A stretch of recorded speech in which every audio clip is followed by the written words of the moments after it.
Osmanthus wine tastes the same as I remember. But where are those who share the memory?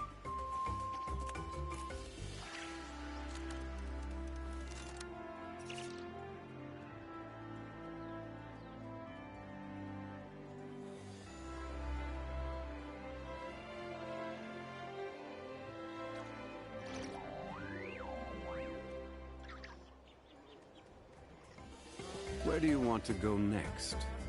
If you'd like to see tourist spots.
No need to fret.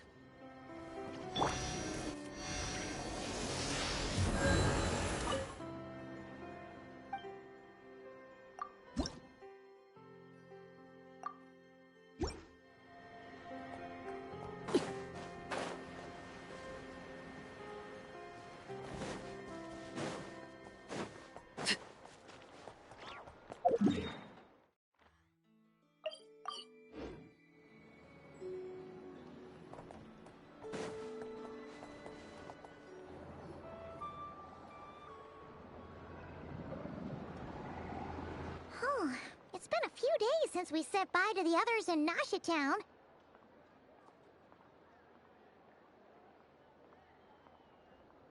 Still no news about Rarer, though. Where could he have slunk off to? If only he was gone for good. But with all the trouble he stirred up before, there's no way we've seen the last of him. Hello! You must be the traveler in Paimon?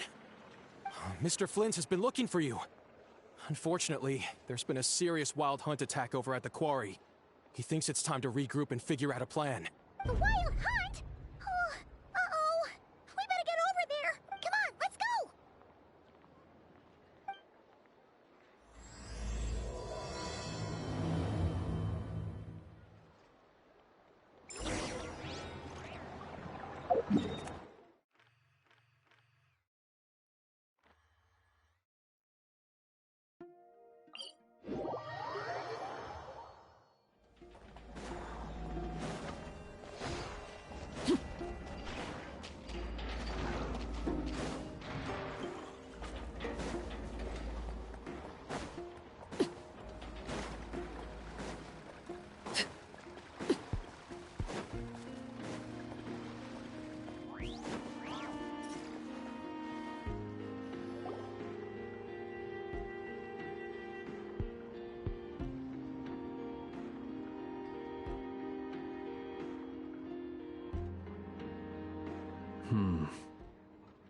I can barely sense any Kuvaki at all.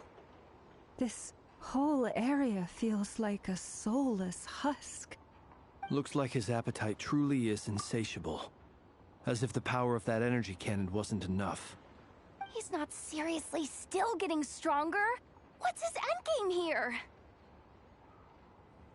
Ah, everyone's here already. Hey, we made it. So, what's going on? We've all been on high alert since we split up a few days back, expecting Rarir to strike again. But it's like he just vanished into thin air. No one has seen him nor found any trace of his presence. That is, until this morning, when a ratnik found signs of wild hunt activity while out here on patrol. As you can see, the crystalite itself is physically intact, but the Kuvaki it contained is all but completely diminished. And we're sure that Rarir did this. Who else? He's the only one who could pull off a stunt like this. Kuvaki loss has reached critical levels. Reikir of Solnari set to maximum threat level. Warning, unless de-escalation measures are taken soon, he will pose a threat beyond our ability to contain. The consequences could be catastrophic. Traveler, do you remember when we encountered Rarir just after regaining his body? There wasn't a shred of sanity left. Nothing but madness and rage.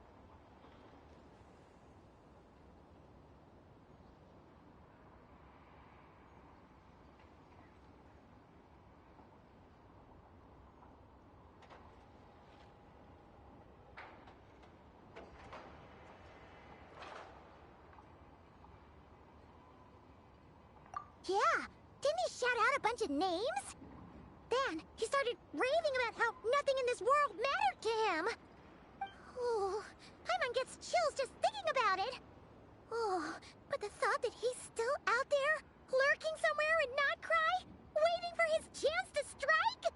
Oh, even chillier. Last time we fought, we were already at a disadvantage. If he has such overwhelming strength, why would he suddenly go into hiding? Yeah, if I were him and I wanted more Kuvaki, I'd just take it by force. No point staying in the shadows.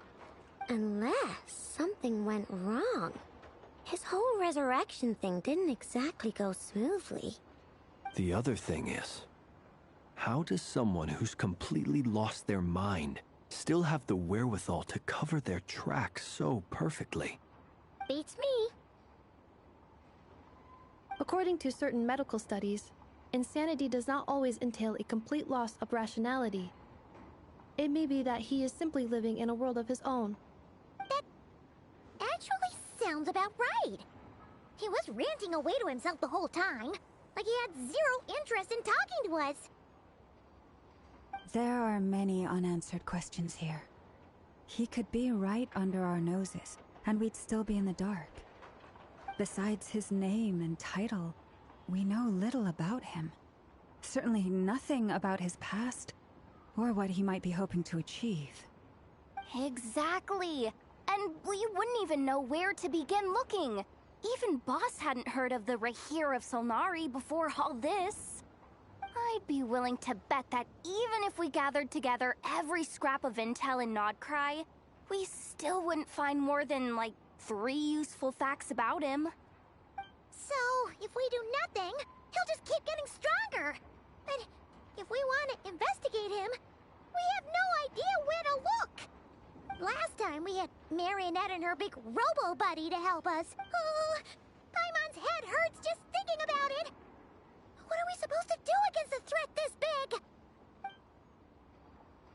Well, I do have a little hunch about his next move.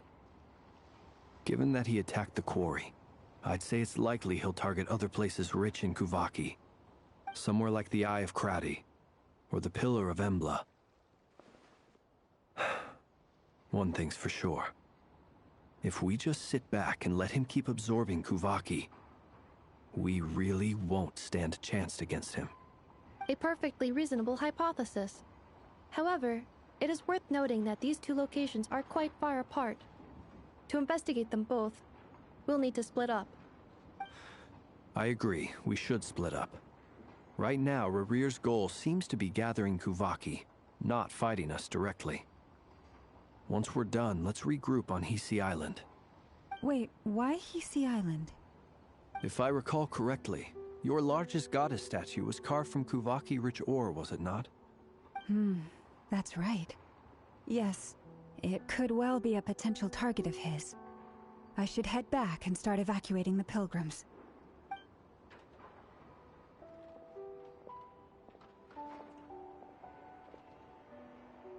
Splitting up's always gonna be risky.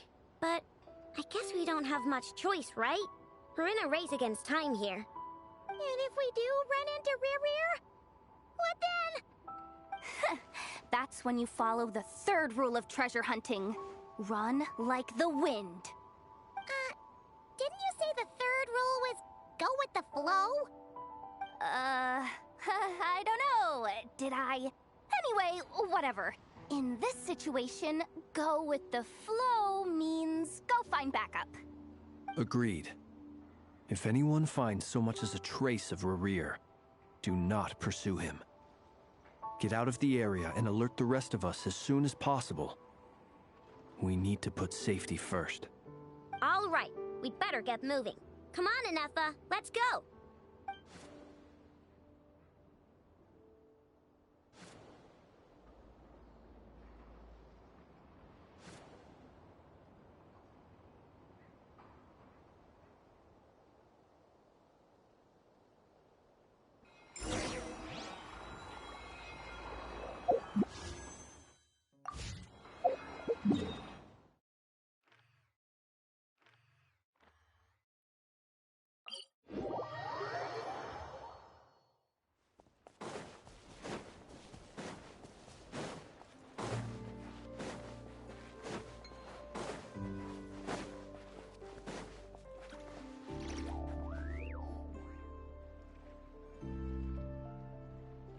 Any leads? Nope. Diddly squat. No clues to where he might be hiding. It's like he's a ghost. It feels like we're sitting on a powder keg that could go off at any second. Ugh, I hate this feeling. I'd rather face him head on than be left hanging like this. So, You guys didn't find anything either? Not loving the word either. How about you, Flint's? I questioned a few Ratniki and eventually narrowed my investigation down to one suspicious individual. But by the time I got to his place, he was already gone. Almost as if he knew someone was on to him. Either that, or he's just extremely cautious and doesn't stay in one place for long. He's been biding his time for a while now. The question is, where or what is his next target? No idea. Since regaining his body, he seems to have lost all interest in the fragment in my possession. If he did still want it, he's had plenty of chances to take it. All we can do now is hope that Ino and Anefa turn up some leads. Darn it, Rarir! If you've got the guts, come face me one-on-one! Wait, he's actually here? I didn't mean it! I swear! No, it's coming from Silver Moon Hall. The Lady Kuthar might be in danger. Let's get over there, quick!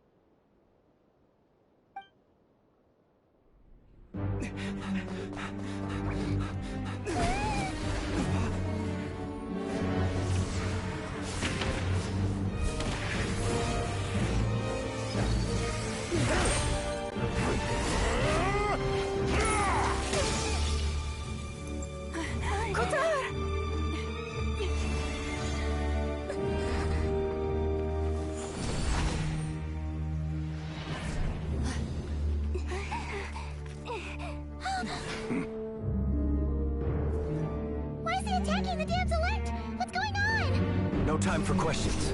Stop him!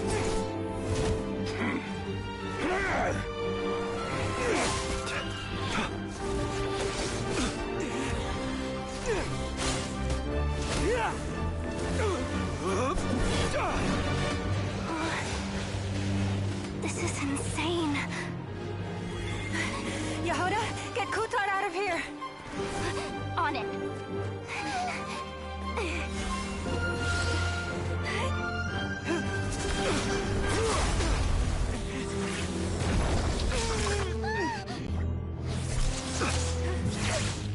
Look where your feeble light has gotten you. Now, you shall plunge into darkness. Felindus, soon, I will find a way. Watch out!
Find them.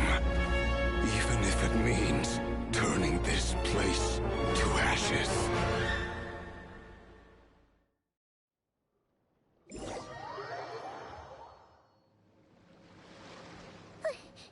That was too close! We barely made it out of there alive. What's that guy's deal? How'd he get so crazy? He's a threat to this entire nation. I doubt his strength could even be measured by conventional standards. I have a question. When me and Anefa showed up, we saw him chasing after this lady like he wanted her dead. What was that all about? We weren't there for the whole thing either. They were already duking it out by the time we arrived. Yeah, we didn't see how it all started. It all escalated so quickly, we had no choice but to step in. Kuthar, Can you shed any light on the situation? Kutar. Cross-checking database. I see. So you're the one that the Frost Moon Scions refer to as the Moon Goddess? Wait, she's the moon goddess? Oh, no wonder she looks just like all those statues. There are many reasons why people might worship the moon, and just as many why they might despise it. I've never met that person before, but there was no mistaking his deep-seated hostility towards me. Why he holds me in such contempt, I cannot say. But since he hunts the power of the moon, it's no surprise that I am a target. Kutar. There are many potential motives. For instance, you help the traveler escape his grasp. This could be his way of taking revenge. It is also possible that he covets the Kuvaki inside you and seeks to take it for his own. The list goes on. But right now, devising a counter-strategy should be our #1 priority. The likelihood of this location being discovered is close to 100%. A counter-strategy? But we don't stand a chance against an enemy like this. Surely our only option is to run. He's not gonna chase us to the end of the world, right? So as long as we can sneak out of Nod-crai undetected... No, I can't say that. Come on, Yehoda. This is serious stuff. You can't suggest we all just chicken out. Running is our only option. Huh? You seem surprised, but what other choice do we have? We are facing an enemy we cannot possibly defeat in battle. Well, I mean, yeah, but still. It's not too late. I can distract him, so you'll have plenty of time to make your escape. Wait, what? You're gonna act as bait? Doesn't that make sense? I'm the one he's after. There's no need for you to risk your necks on my behalf. A coyote doesn't stop for bypassers while it's howling at the moon. What is it, Loma? The Frost Moon Scions have already grown accustomed to life without their goddess. My presence here is no longer essential, and this is not my home, so you needn't ask me to stay. We can't just roll over and let him get away with this. That's not our style. Yeah, we can't just call it quits after everything we've been through together. Besides, she'd pretty much saved my life back there. If I just ditched her now, I'd never forgive myself. We can't overlook that you have saved our lives multiple times now. To talk of returning the favor would be a little crass for my liking. But suffice to say that we are friends, and friends look out for one another. Riri's true objective remains unclear. Even if we were to sacrifice Miss Kutar, there's no guarantee he would stop.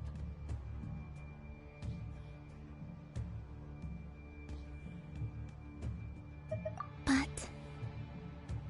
Kutar, I know why you left the Frost Moon Scions so long ago. It was because people started treating prayer as a form of trade.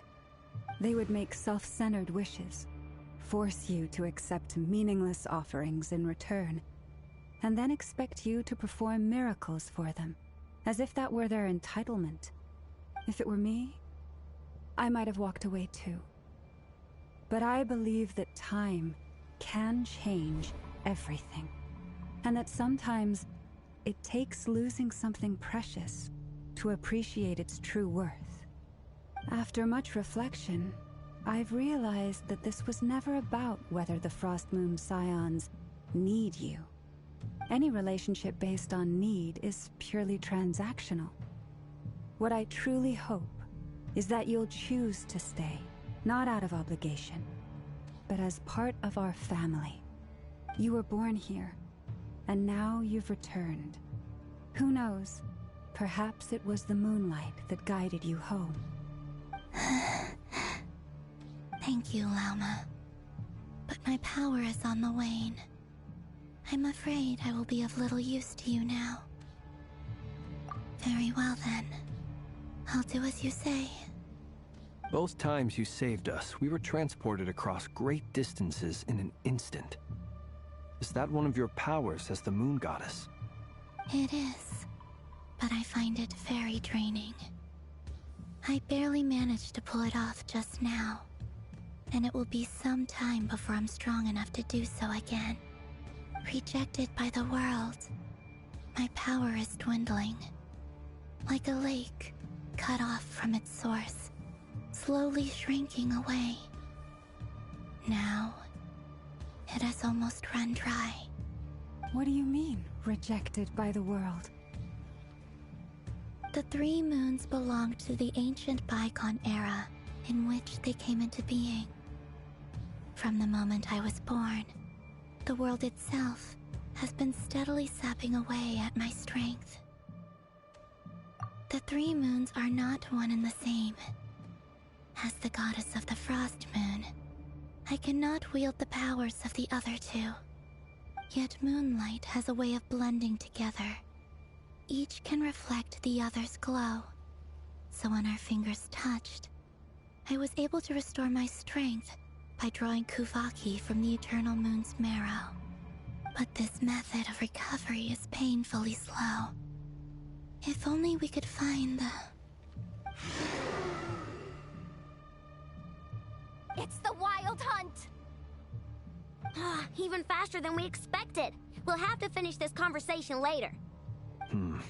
See how those Wild Hunt creatures are running away from us. They're likely just a scouting party, which means Rerir won't be far behind. Then what are we waiting for? Let's get the heck out of here!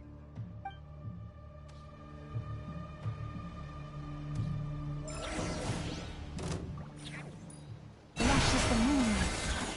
With one heart, we pray. Beware the creatures of the night. These... They just keep coming! This is driving me nuts! Rerir's closing in on us. We need to pick up the pace. There's too many of them! And this time, we can't fall back on Kutar's help to escape! If this goes on much longer...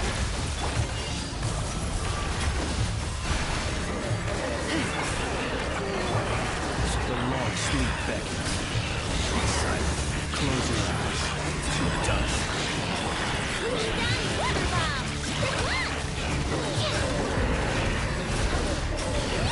Annihilation mode.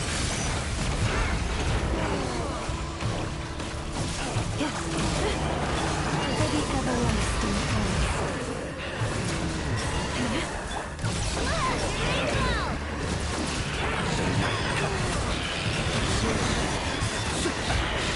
preparing for justice.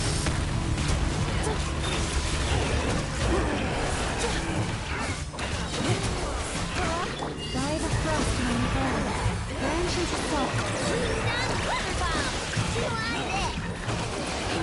annihilation mode. The long sleep beckons. Be silent.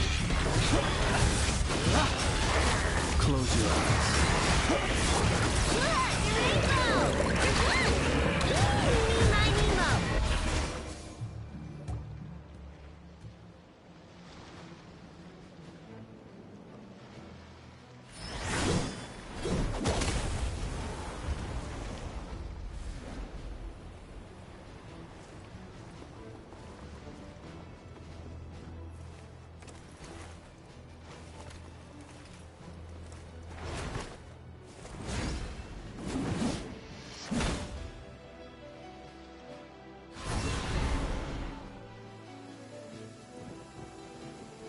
What's the matter? Bit off more than you could chew?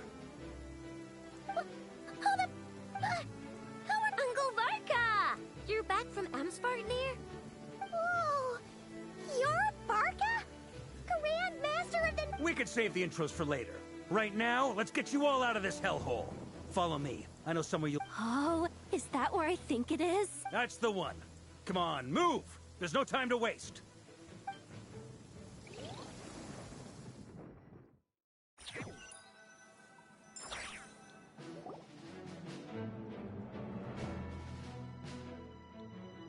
Wow! Where are we? This is so well hidden. Well, that goes without saying. This is the Knights of Favonius' meeting place in Nod-crai, and a contact hub for the Northern Intelligence Network. AKA, the black market of intel. No matter what faction you're with, it's the place to buy and sell information. Their headquarters are in Nod-crai, but they've got contacts in every nation. As an expeditionary force on foreign soil, working with them has offered us the most effective way of getting our hands on reliable local intel. This is where we meet, so naturally, it's secure. Anyway, where were we?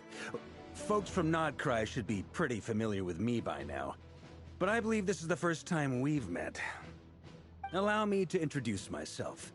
I am Varka, Knight of Boreas, and Grand Master of the Knights of Favonius. We've heard all about you. This meeting's been a long time coming. You look way younger than Paimon expected, but you definitely have that Grand Master vibe. Well, I'm no spring chicken. Just not showing my age yet. Definitely feeling some of that back pain today, though. Rushed back from Amsfartnir without a wink of sleep, only to get right into another fight with that freshly revived maniac. Another? You mean you fought him before? Yep. He wasn't nearly as strong back then, but he was still a formidable foe. I brought some of the knights along to give him a little surprise, but he saw us coming from a mile off. My squad took heavy injuries, and I barely made it out alive myself. We knew it might have been our last chance, so we staked everything on it. But still, it wasn't enough to stop him. I tried tracking him down afterwards, but he didn't leave a trace. Even in his unhinged mental state, he's as cautious as any trained operative. So, I decided to come find you. And as luck would have it, turned up to find you being ambushed by the Wild Hunt. The rest, you already know. Is that why he's been frantically absorbing Kuvaki these past few days? Because he sees you as a threat?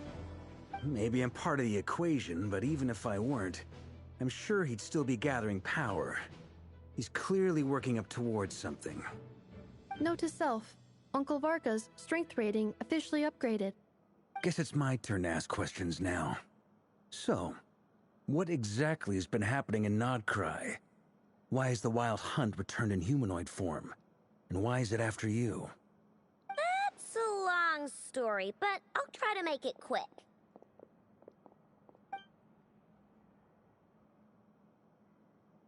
Wow, I had no idea so much had happened. Sounds like you guys have really been through it. So, the Kutar is actually a Fatui Harbinger. And all this Wild Hunt activity in Nod-crai is the work of the Raker of Solnari, one of the 5 sinners. That's a lot to take in. Need some time to wrap my head around it all. I'm truly sorry, Mr. Varka. You stood with us against the Wild Hunt, and did everything you could to stop it from escalating into a full-blown catastrophe. And then, the one time you're away, it all comes to a head and all your hard work gets undone. You've got nothing to apologize for, Miss Moonchanter. You can plan 100 steps ahead and still slip up. That's just life. No one knows what tomorrow holds. You can't predict which way the wind will blow next. And, to be perfectly honest, I can't say I'm surprised. For all the times we've defeated the Wild Hunt in the past, we've never been able to completely wipe it out. Turns out, we were just delaying the inevitable. But now that a new variable has come into play, fate may well take a different course. A new variable? You mean us? Who else? And in a strange way, I think his resurgence might not be an entirely bad thing. The Wild Hunt is like an unrelenting force of nature, but Rerir is an individual with an agenda. He's gotta have a weak spot somewhere. That said, while I was explaining everything just now, some of the points that Mr. Flint's added caught my attention. You mean about our mystery ally? That's right. From what you've said, not only did they lead you straight to some key files, they also shielded Hisi Island from a lethal Kuvaki blast. I don't know who or what could pull something like that off. Heck, even Miss Columbina doesn't have a clue. hadn't heard the story about those files. Would you mind repeating their titles for me? Wild Hunt Phenomena Log, a Nod-crai and Ratnik's Field Journal, and Kuvaki Survey Log. Oh. No, still doesn't ring a bell. Another dead end. Guess all we can do now is hope that our mystery ally keeps showing up when we most need them. Still, it's safest to assume they won't be intervening again. From here on out, we'll have to resolve this crisis by ourselves. Your intel also explains something else I've been wondering about. The reason I led my team to Amsfarnir was because we'd had reports about a possible source of the Wild Hunt showing up there. But once we looked into it, it turned out to be a red herring. I don't know who was behind it, but clearly, it served its purpose. I doubt it's by chance that he happened to make his comeback while my attention was diverted. And from everything you told me, it sounds like his scheming began well before his return. So maybe luring me away was all a part of his plan. But is it even possible that he orchestrated all of this by himself? The Moon Maiden and the Raker of Solnari, Nod-crai of all places.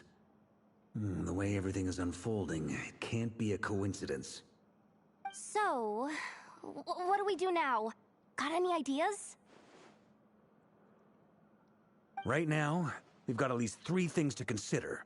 Let's go through them one by one. First, we need to figure out how to take down Rerir. If we can't beat him in a straight-up fight, the rest won't even matter. To my knowledge, the bulk of Nod-crai's fighting force is already gathered here. But even with everyone united, we're still no match for Rerir in his current state, let alone with his power still growing. What if there was a way to tap into a new power of our own? How so? Have you thought of something, Columbina? 3 moons once watched over this world. The Eternal Moon was the largest. The Frost Moon was the brightest. And the Iridescent Moon was the most mysterious. They say that back then, the 3 moon goddesses wielded immense power. Enough to shape the workings of the world itself. I now bear the Frost Moon's power, and the Eternal Moon's marrow resides within the Traveler. Hold on. Are you suggesting... The Iridescent Moon, the last piece in the puzzle. That's right. If we can find the Iridescent Moon's marrow, I will be able to regain my strength much more quickly. The 3 moons are said to stir the tides and illuminate all things. Perhaps they hold further secrets beyond our understanding. According to my analysis, the solution is feasible. However, it is subject to one major condition. I know a way, but we will need to visit the Fatui's Experimental Design Bureau. The Experimental Design Bureau? Are you saying we need to involve Marionette? Yes. I must speak with Sandrone. It's a long way from here to the Experimental Design Bureau. There's a high chance you'll be spotted. You shouldn't go alone. Then that's settled. Next up, our second priority. Somehow, we need to figure out Rerir's end goal. As you saw for yourselves, when he was still in his Wild Hunt form, everything he did was for the sake of recovering his body and resurrecting himself. His first acts, people's obsessions often reveal their greatest vulnerabilities. There must be a reason why he despises the moon so deeply. Perhaps it sheds some light on his title, the Raker of Solnari. The Wild Hunt has plagued Nod-crai for centuries now. If we want to stop it for good, we have to get to the root cause of what's driving it. It's true. We still know very little about him. If Kuthar hadn't given us that lead, we wouldn't even know his name. But where would we even start? I doubt even the Intel Queen of Nod-crai has a clue, and she has info coming out of her ears. Oh? That's a rather hasty conclusion for someone who's so painstakingly meticulous when it comes to dealing with machines. Ah, she heard me.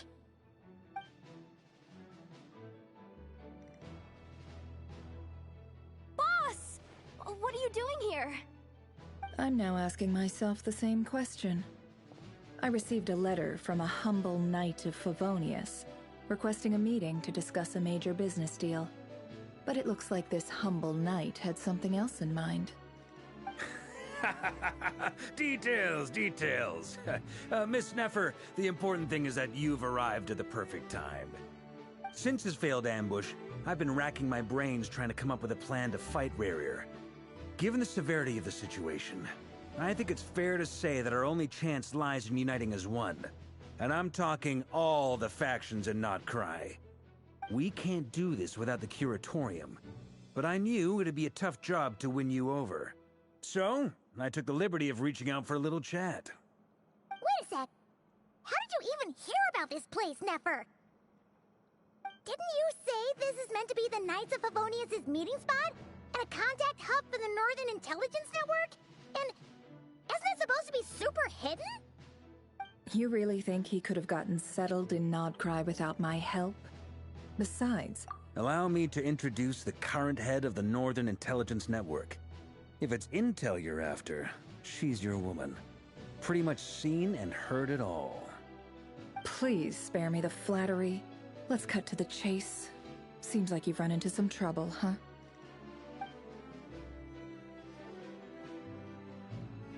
Well, this certainly qualifies as an unforeseen crisis. On behalf of the Curatorium of Secrets, I wish you all the best of luck. So you're just going to sit this one out? Why should I get involved? What could possibly be in it for me? What if we told you we can't do this without you? Oh? Then I'd say you'd better make it worth my while. I don't work for free. I can't put a price on something like this. It's just not in my nature. But then again, you and I have always been polar opposites in this regard. So if you insist on compensation, I will pay you. Consider this a formal commission. Sound fair? You just don't give up, do you? Too bad.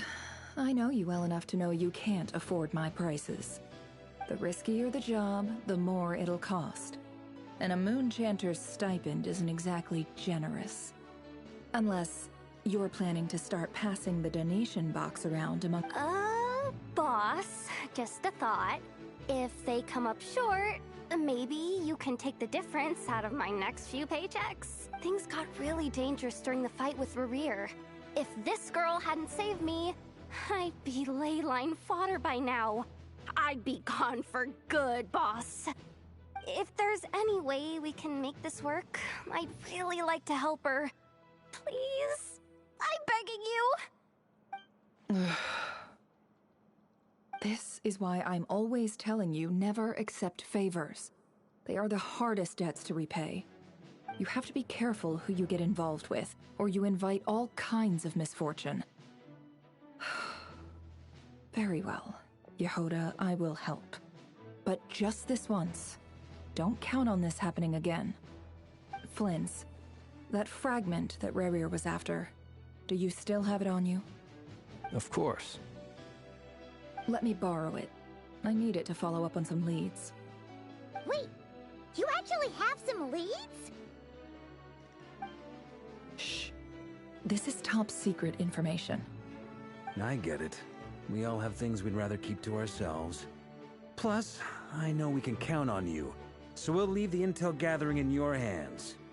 And that brings me to the third and final item. We need to find a way to distract him. We need time to make our move, so someone will have to stall him. I'm in for this part, no matter what. Anyone coming with? Count me in too. Come off it, you two. Quit playing heroes. I'm way ahead of you here. And Nefa did a scan of the Moon Goddess's Kuvaki signature, and we're gonna use it to make some decoys over at the Kramkake craft shop. Anyone who's in, follow me. Once they're ready, we'll deploy the decoys across Nod-crai. So as long as the rest of you keep moving, he won't catch on to your scent and won't be able to track you down. I like it. Genius idea. No biggie. All right then, we'll split into 3 teams. Once your team has finished their mission, return here and wait for the others. Dismissed!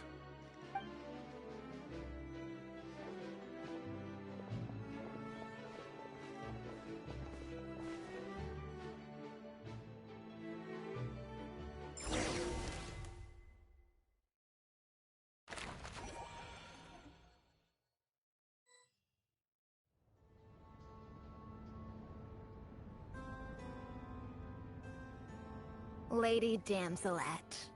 Wait, and you two? What are you doing at the Kuvaki Experimental Design Bureau? We've been doing our best to mind our own business lately. But if you're just gonna waltz up here like this, you're seriously pressing your luck. Don't blame us for doing what we have to. Huh! You really think that's gonna scare us off? We're not looking for any trouble. I just want to see Zandrone. Do I need to remind you that you're still a wanted fugitive for deserting us? Out of consideration for our former ties and the crisis we're all up against, we'll let you leave in one piece. But don't even think about trying to get inside. Let them in. But... Are you going to make me repeat that? No, my lady. Zandrone seems to be in a good mood. Must be maintenance day.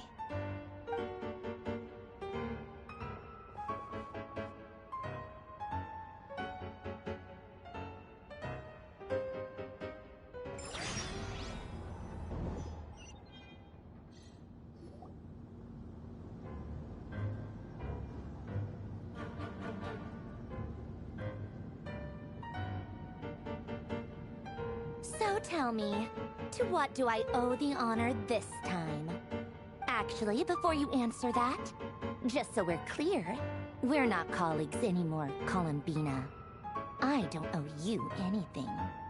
I promise it's nothing big. It seems like you've gotten the wrong idea here. The only reason I let you in was because I was bored. It seemed like a way to kill some time and satisfy my own curiosity.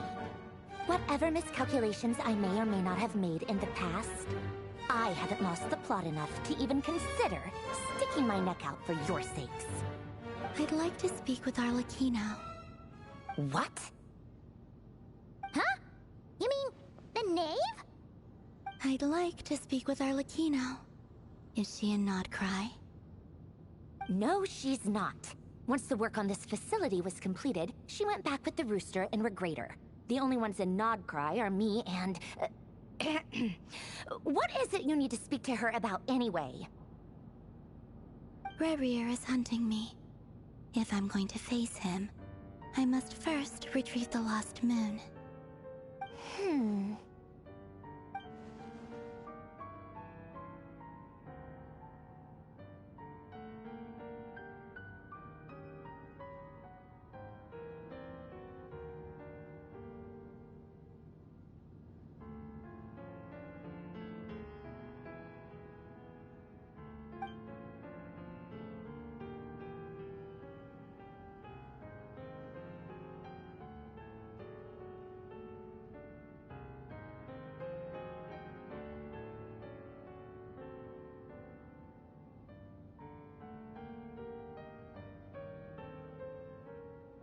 Is that a no, then?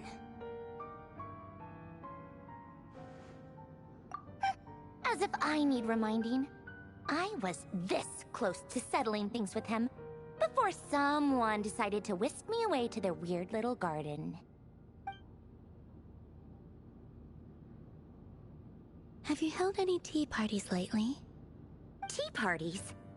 Yeah, obviously. You don't seriously think we'd pack it all in just because you aren't here. If anything, they've been more eventful than ever. Just me, Arlecchino, and a bunch of insolent and sensitive guests who won't stop asking where you've gone. Oh, they've been a real joy. I bet you served them the worst tea you have. Just like you used to do to me when I upset you. Who cares about how good the tea is when there's no one around to drink it? I keep losing people. First Rosaline, now you. I'm running out of people who can make me laugh.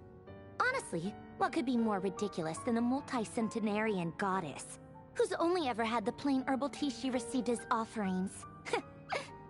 You'd always brew a different type of tea for me each time. Was it really just to see how I'd react?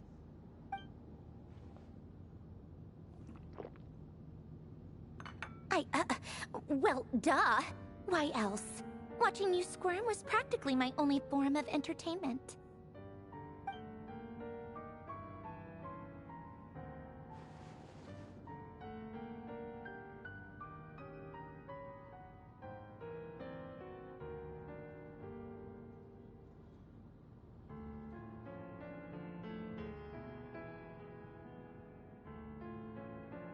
Oh, yeah. And Capitano sometimes used to bring Tartaglia around, too. But I guess we won't be seeing him again. Well, I guess we are overdue for a get-together. Polonia! Have Febronia pass a message to Arlecchino for me. It's time for tea. Will suffice. Pass along a message for me, too, if you would. My body cannot contain the marrow of 2 moons, so I'll be leaving one of them in her care. Excuse me? Who said you were on the guest list? If my tea meant that much to you, maybe quitting the Fatui wasn't your brightest move. Back when you were under the Tsaritsa's protection, no one would have dared come at you so openly. But that protection didn't come for free. In fact, I paid dearly for it. At the end of the day, it was just another transaction.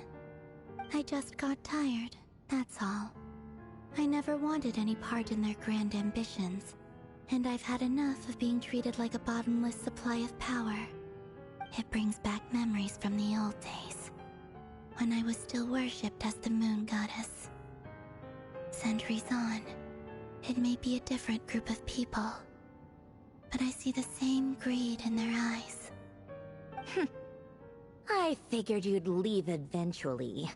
You didn't have as much of a reason to stay as I do. The Tsaritsa gave you shelter and protection, but that was it.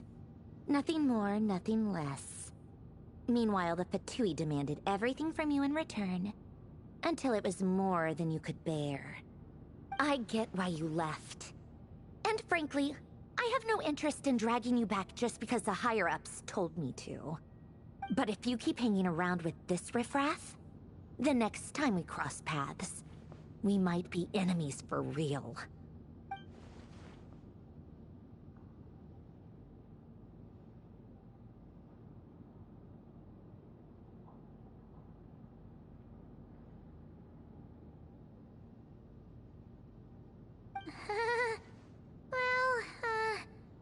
Guess that's our...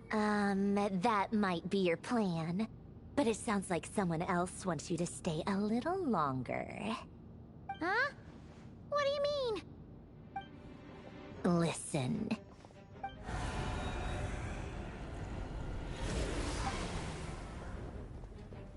My lady, it's the Wild Hunt. A horde of monsters is headed straight for the facility.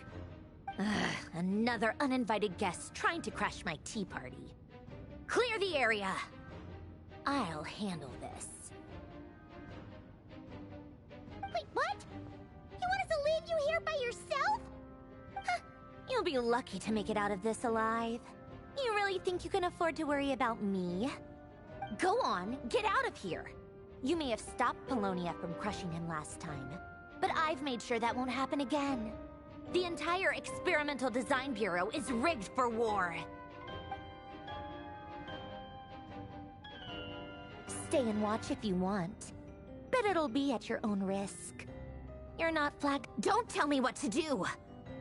Look, if you're leaving, make it quick, or you'll just get in my way. There's a secret passage on the 2nd floor. It'll take you right to the plains out back. Stare all you want, Columbina. You're not getting another invitation to my tea party. I know. But thank you anyway, Sandrone. This is exactly why you shouldn't hang around with those people. All their melodrama and sentimental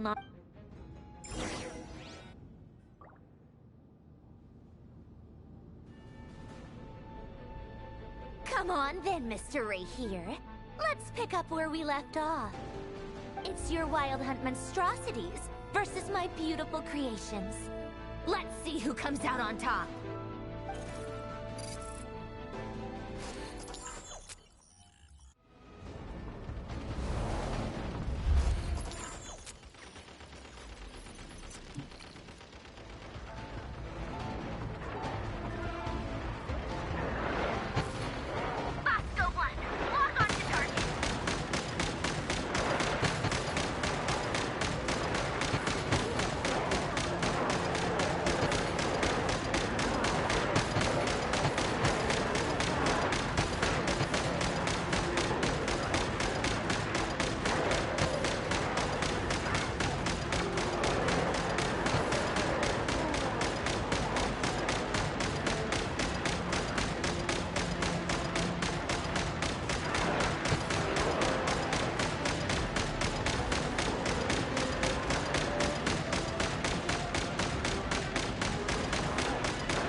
Polonia, get him!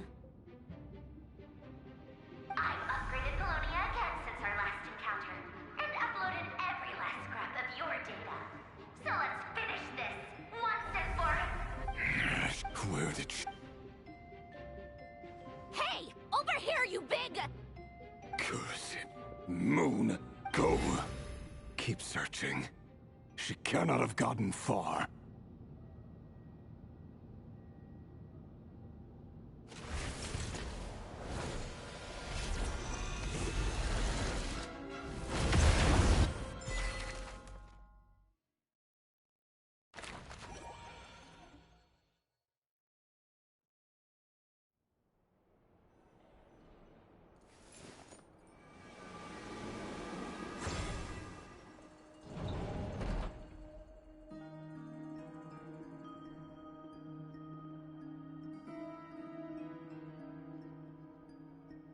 So this is your method for investigating Rarir's past. It almost looks like some kind of ceremony.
Good deduction.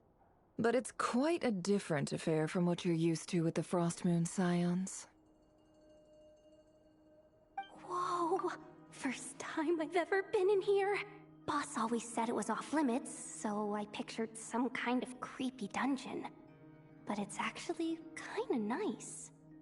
Oh, I guess this must be Sumero decor? That's where Boss is from. And that nice shopkeeper who sold me my treasure compass.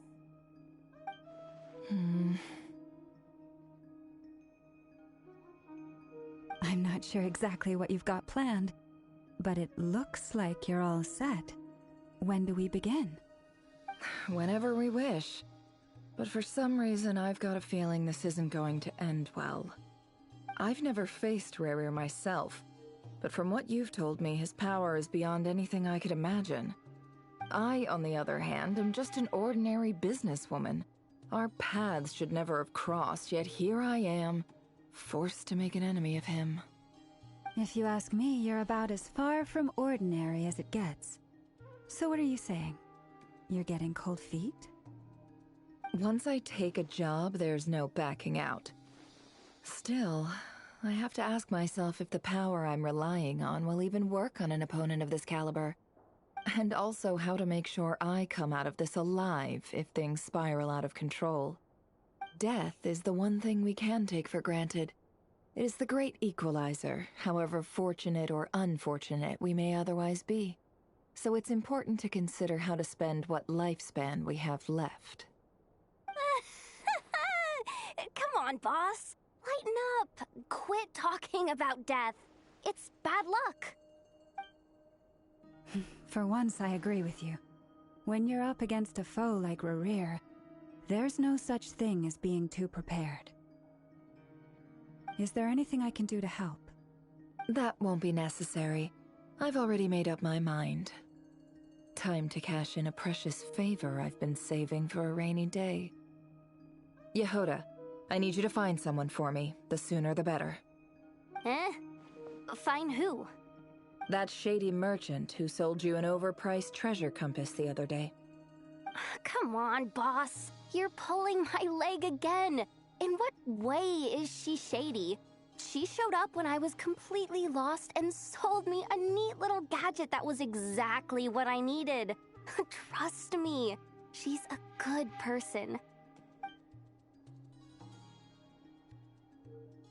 Anyway, I know who you're talking about. Don't go anywhere. I'll be right back.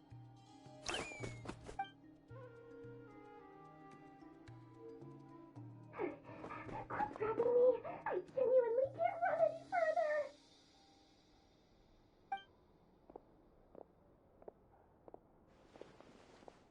Hey, aren't you? What is it? What's the big rush? You dragged me out of a dream where I was literally swimming in Mora.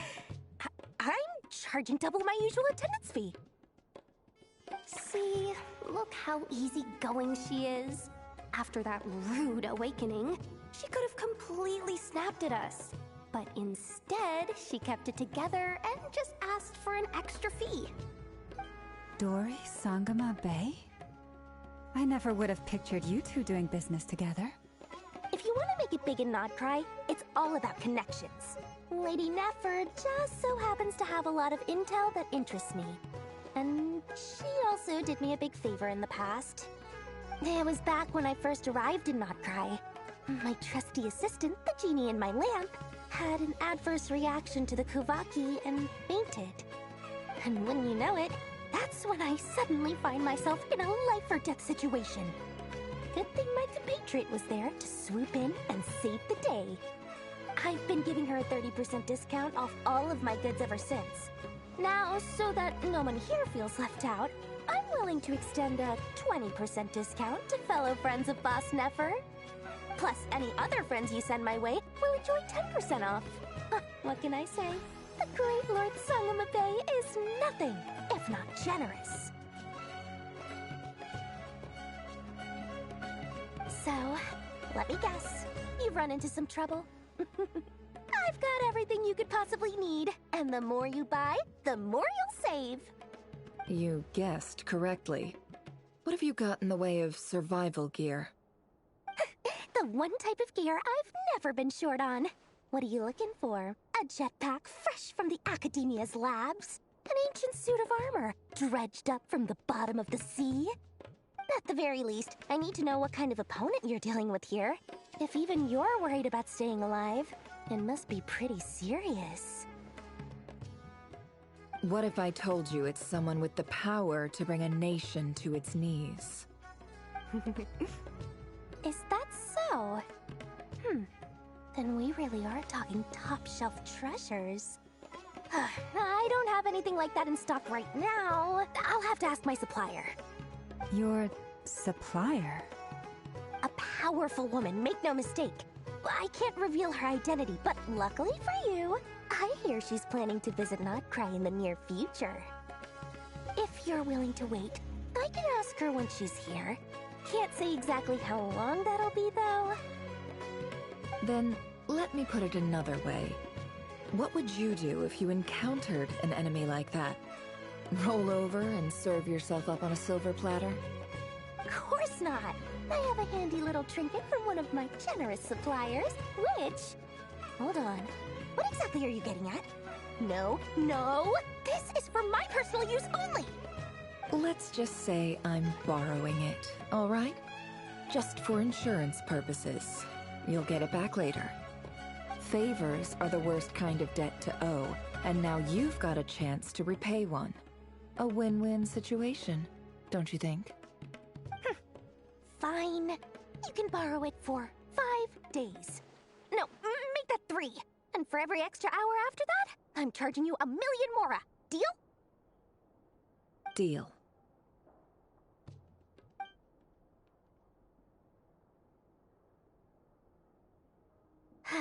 What a way to start the day. Now, was there anything else you wanted? Or can I go back to bed now?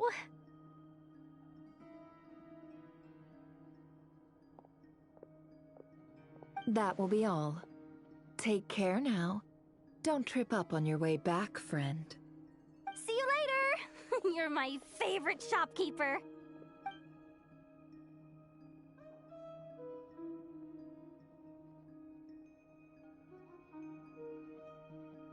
Excellent. Everything is well and truly ready. The ceremony can now begin. After initiating the ceremony, your minds will follow me wherever I go. You will see many strange things in your mind's eye. So remember, don't be frightened, and don't make a sound. Now then, let us peer into the Raker of Solnari's past.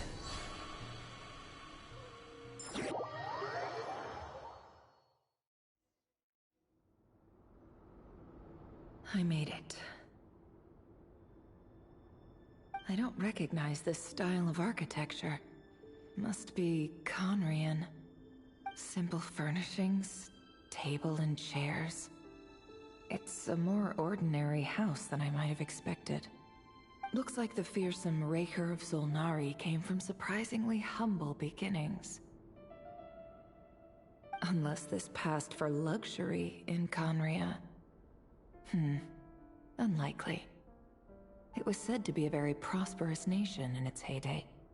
Anyway, I'll keep exploring.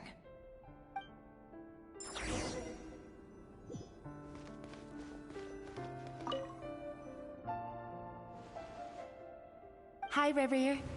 Since you're working extra hours tonight, I thought I'd keep myself busy by checking out that new kebab shop. I've heard good things about their menu. I'll test it out, and if it's as good as everyone's saying, let's go back together sometime. P.S. New stash from the Universitas Magistrorum. I brought some goodies home. A few teacups and a pin rack. Hope you like them. They didn't sign their name, but they must have been close. Sounds...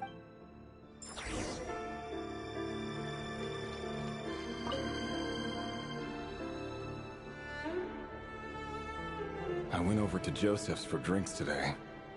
They have a fine collection, but I went alone. Felindis was tied up with something and couldn't make it. Joseph asked why I came alone, but I didn't really have an answer. He then went on to ask about other things. If you ask me, someone who asks that many personal questions is too nosy for their own good. But if he invites me again, chances are I'd still go. Felindis. That's the same name Rerir mentioned. Crane imports keep falling. If things don't pick up, we'll soon be back to meat and mushrooms only. Honestly, I'm not a huge fan of that new type of mushroom everyone's been into lately. Didn't it start out as a lab-grown variety? I heard it's even mildly corrosive. Seriously, why would you even eat something like that? I don't care if it's an impressive feat of alchemy. That just isn't the kind of thing I like to eat. Grain has to be imported, and they're eating a diet of mostly meat and mushrooms. Could it be because Conria is underground, so it doesn't get much sunlight? That would explain why they use so much stone in their buildings. They even use alchemically modified strains for food. Seems like the people of Conria don't have many options when it comes to dining. I've just about saved up enough now. Time to buy it and keep it somewhere safe. Making a big purchase. I wonder what it is.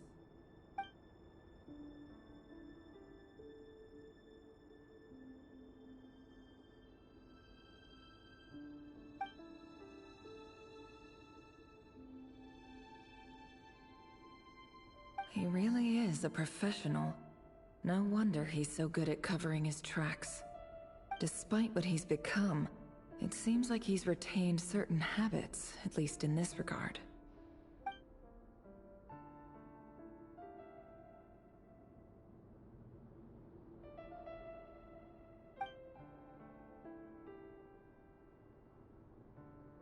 Did Rerir rip it out himself?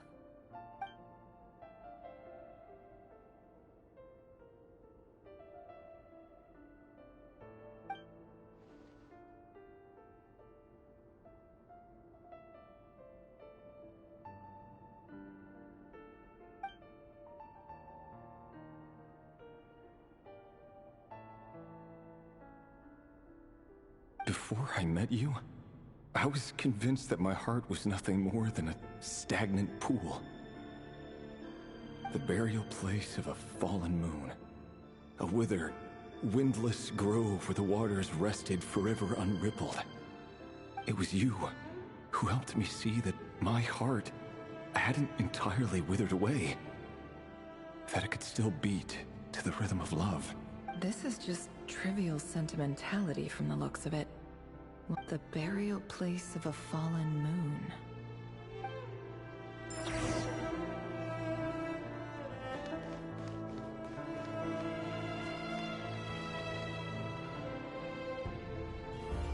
Reverie, over here.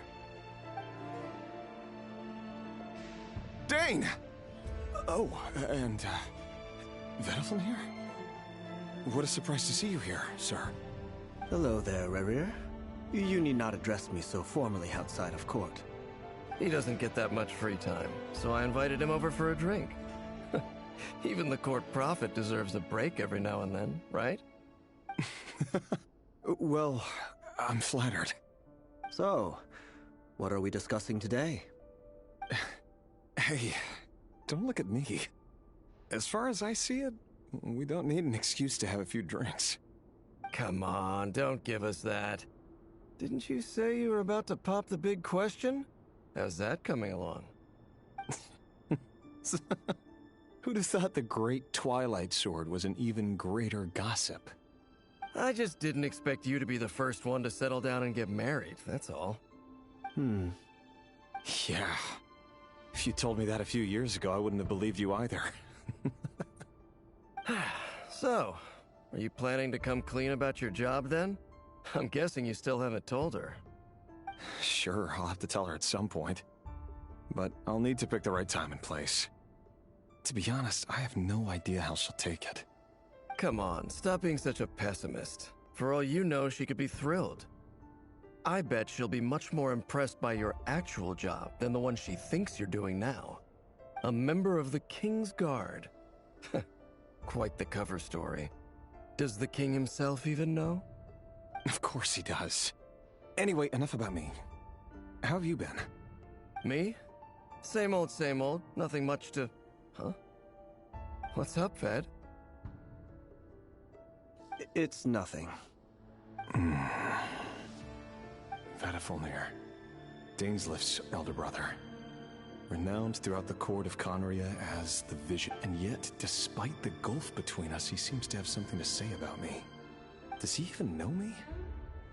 Does he see me as a friend of his brother, or just another of the Vinster King's blades? Why did he react so strongly? Was it really to do... Brown, curly hair and brooding blue eyes. So this is what Rerir looked like back in the day. Perfectly normal. No different from anyone else. As frightening as this monster is in the present, there's something even more unsettling about seeing the human he used to be.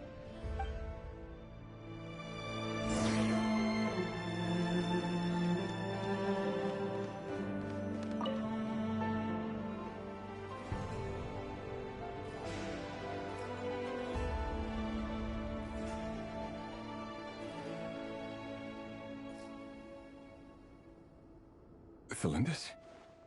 You're back early? Our equipment's being serviced today, so I got off earlier than usual. How's your day been? Aw, why the long face? Is something the matter? Has your boss been giving you a hard time again? Went for a drink with Dane and the others after work. Isn't that a good thing?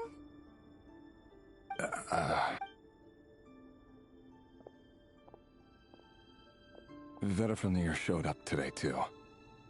You know, Daneslif's older brother. Ah, Mr. Vedaflin. Yes, I've heard of him. They say that everything he says ends up coming true.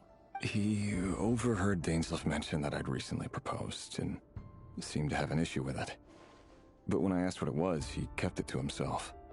So, you're worried? You could be such a child sometimes, Reverie. We're nobodies. Why would the Visionary be concerned about us?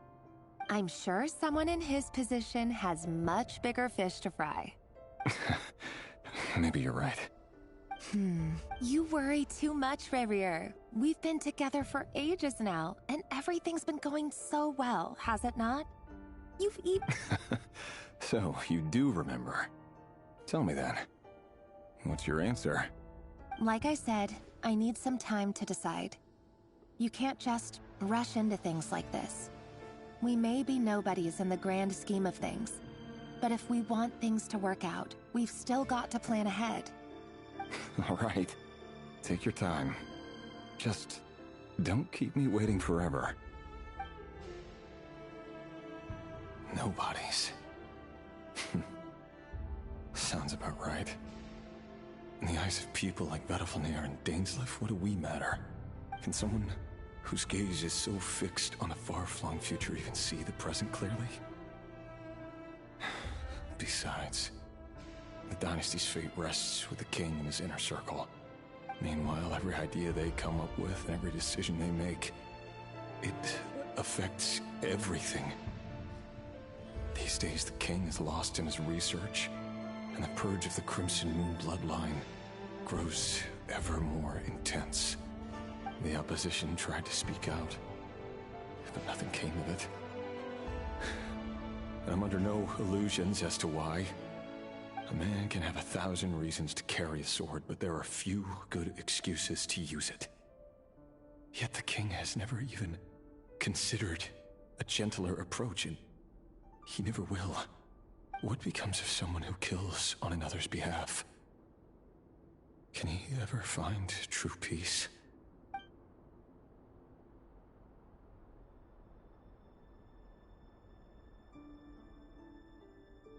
Thelindis?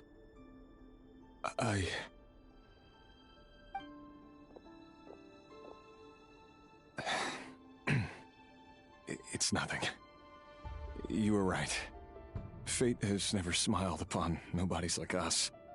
But by the same token, it's unlikely to bear a grudge against us either. There's no reason we can't keep living happily together, cherishing the simple joys of each day as they come. See? You just need to stay positive, Revier. I can feel your warmth, your breath. You're right there, right by my side. Just seeing you makes me happy in a way I can't explain, and that's something that no one could ever take away from me. So smile, my love. Let go of that frown. You're right, Thelindis.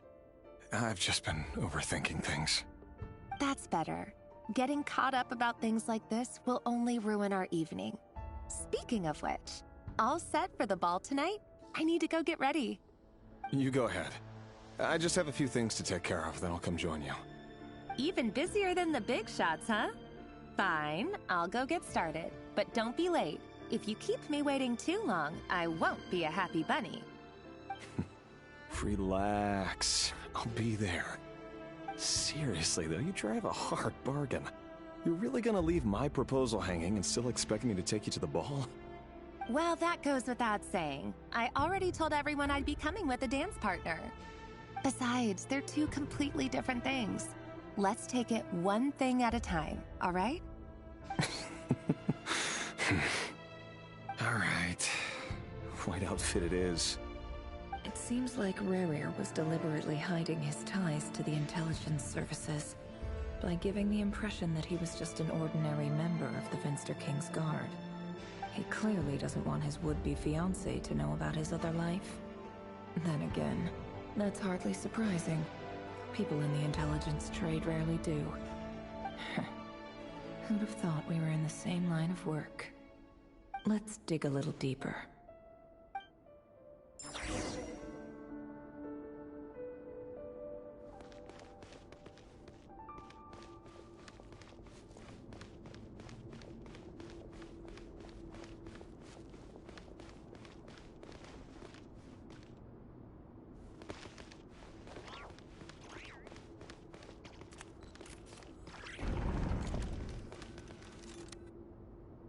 Our last operation was a resounding success, and all thanks to you, Rehir of Solnari.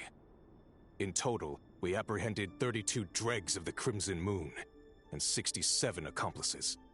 After all these years since the dynasty's fall, so many of them still linger on. Indeed, it cannot be denied. Yet it was destiny that the Crimson Moon should be overcome by the eclipse, and that His Majesty, the all-seeing Vinster King, now guides our nation on the path to prosperity. Conria has no further need for a dead moon. But alas, there will always be those who refuse to see the truth, choosing instead to romanticize the past. That's not entirely true. Much about the Crimson Moon era was worthy of remembrance, and that's exactly why they keep trying to see it restored. Many of its secrets remain unsolved to this day. As it happens, that's precisely the field of study my partner is devoted to. You still haven't told her what you really do for a living. Where would I even start? How do you tell someone that you're one of the king's hand-picked executioners? That your hands are steeped in blood? You didn't choose this life, any more than I did. Orphans like us don't get a say. But I'll sure as heck be the one to pay for it. Speaking of which, we need to be more rigorous in the way we identify direct descendants of the Crimson Moon. Someone, it seems, has strong opinions about my future plans. Most likely my marriage in particular. I have a feeling that we may soon become targets of the Crimson Moon's retribution. Your concerns are not unfounded. They've taken out many of our colleagues these past few years, and for that very reason. These are no helpless lambs we're leading to the slaughter. They're wolves in sheep's clothing. Take care, Rayhir of Solnari. I look forward to toasting you at your wedding. Thanks, Thorkel. You look after yourself, too.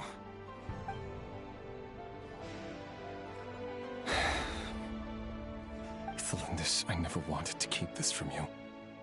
You're the last person I would ever want to lie to. But that's exactly why I can't tell you everything. There are things you shouldn't know. Things you cannot know. The moonlit dynasties are a thing of the past. Yet even now, with the sun shining high in the sky, there are those who would call forth a dead moon's ghost. Could that be why Vedalfnir held back? Or was it because of some court secret he's not at liberty to share? I have to get a clear answer from him. No matter what happens, I will protect Thelindis. Rerir seems to be very concerned by Vedalfnir's reaction. Vedalfnir and Dainsleif, the Visionary and Twilight Sword. So that's what they were really like. I've investigated this whole area now. There doesn't seem to be any other memories here. Should I try somewhere else? Wait a second. What's this black smoke?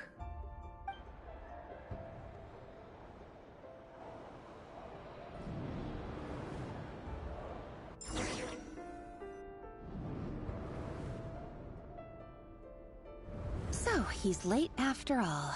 Just you wait, Rerir. You're in for it. Big time. Are you waiting for someone, ma'am? Could I tempt you into buying some flowers? Oh, sure. Pick me out a pretty bunch if you would. Thank you. But I'm afraid none of them are as pretty as you.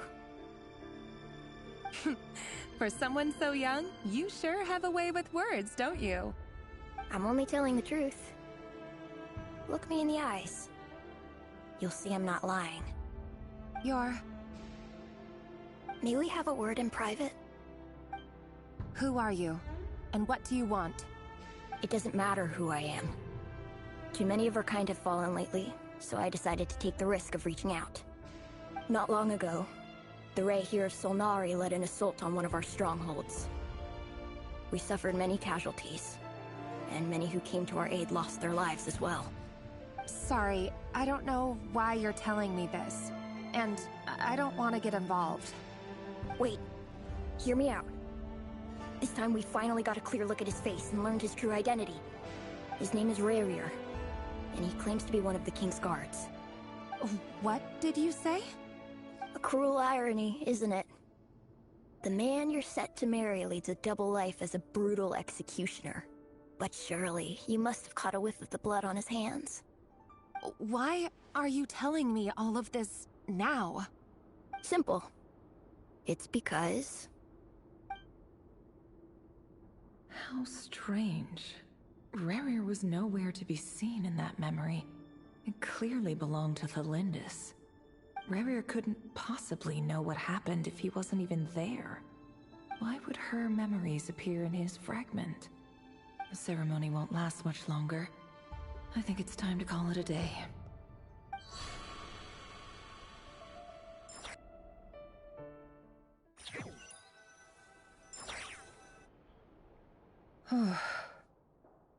So that was your doing? Did you just pull us inside Rerir's fragment to spy directly on his memories?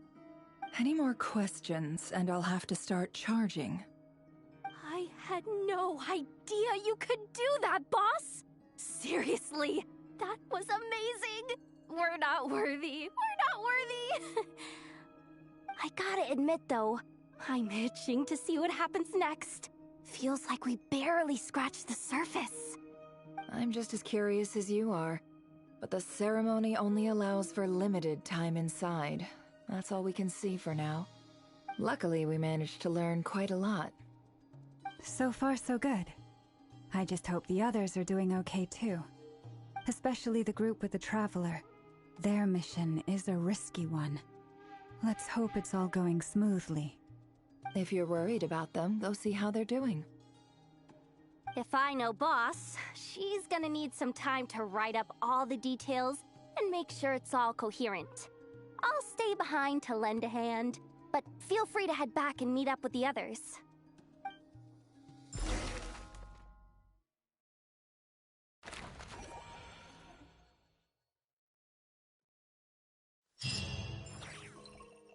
Oh, they've been prowling around for nearly 2 days now.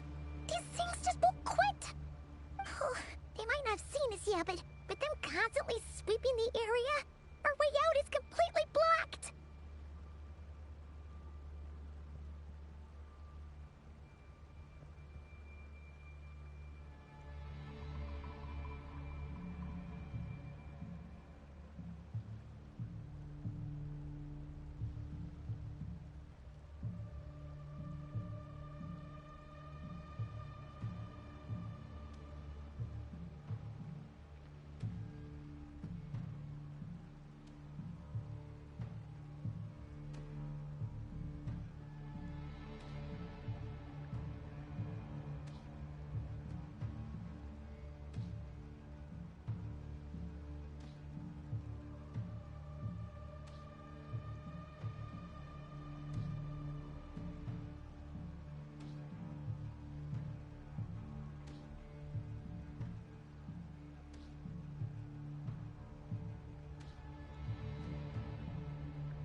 Oh, that's never gonna work. One little slip up and it's game over. If they spot us, they'll run straight back to Rerir. And once he knows we're here, it won't be long before he's breathing down our... Oh, guess you're right. All right, time to zip it.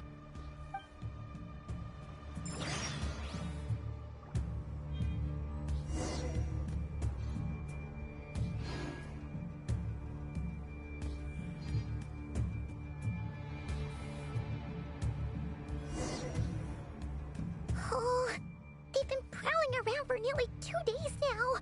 These things just won't quit. Oh, they might not have seen us yet, but them constantly sweeping the area, our way out is completely blocked.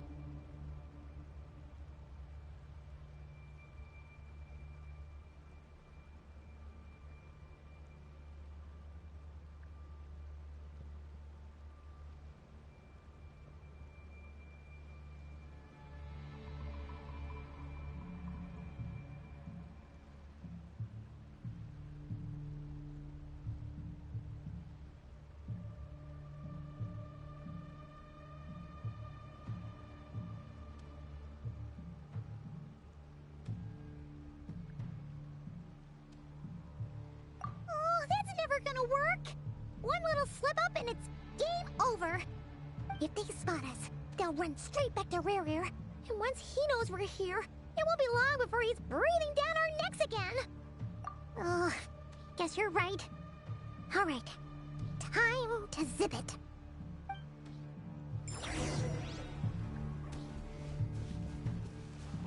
Quick, hide! We almost got spotted!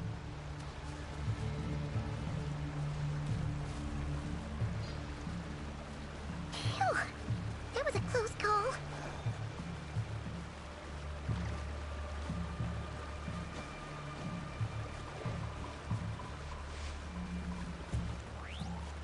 Watch out! He's coming this way!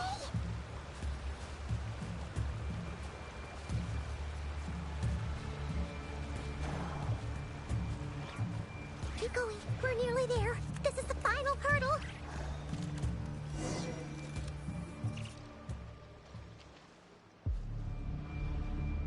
Oh, there's no end to these things.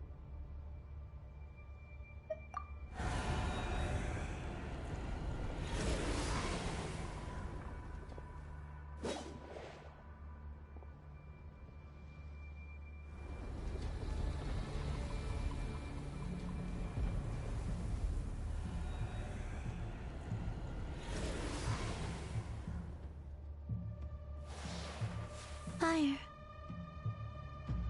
Fire? Wait, what's that smell? Oh no, there's a fire!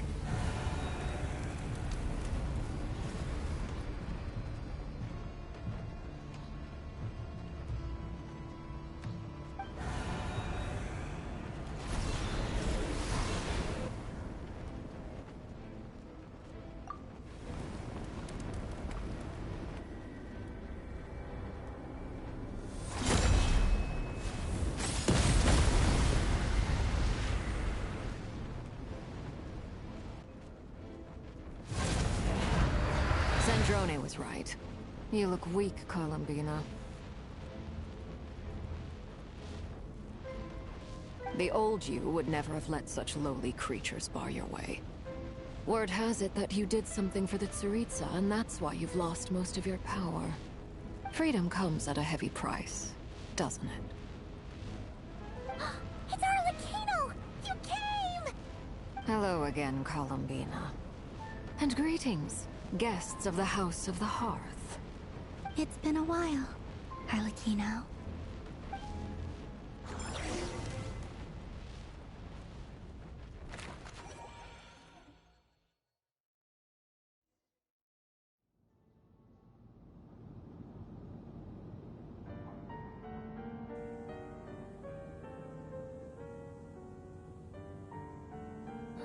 Stupid right here of stupid Solnari.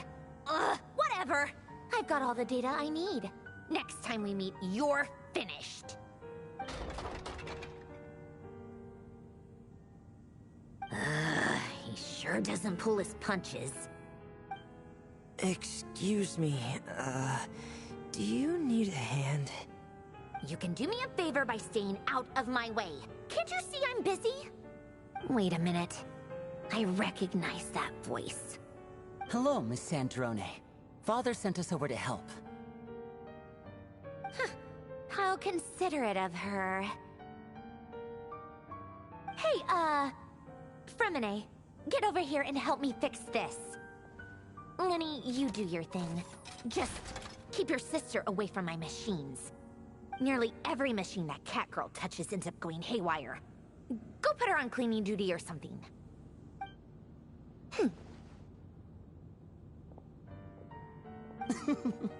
Then let's start downstairs. Fremine, we'll leave this place to you. You've got it. Wait a second. Pretty sure there's still some tea in the cupboard. If you want some, you'll have to make it yourselves.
Overruled. This is where you fall. Intel!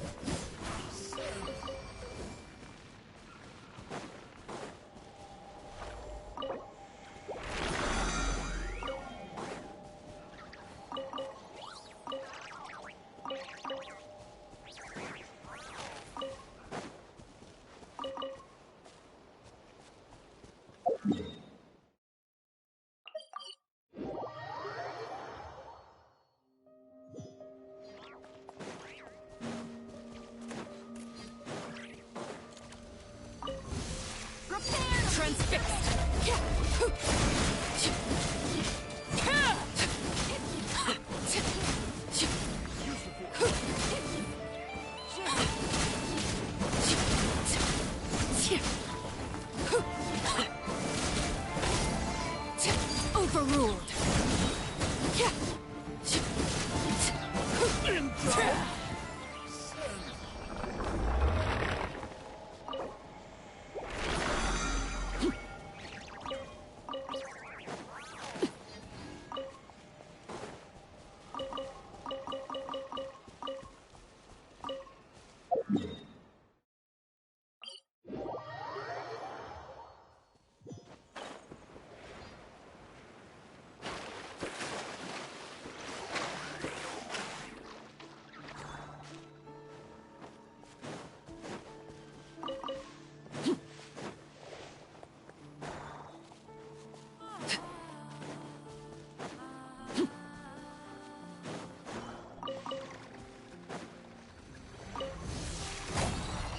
Witness my rise.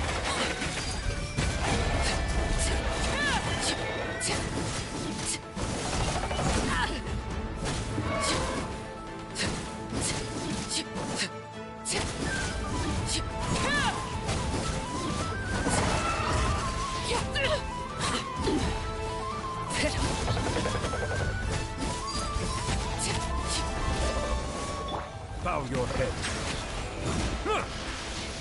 The tides beckon.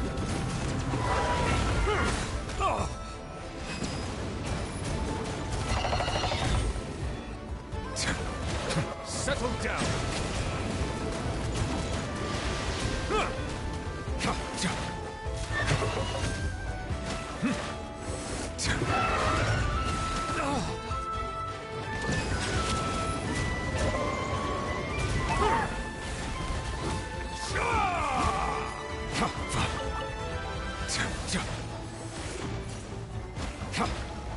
Bow your head. Let the mighty be humbled.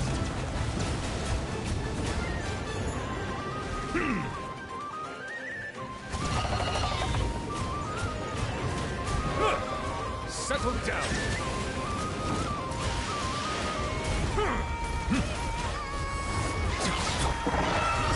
I hear children's.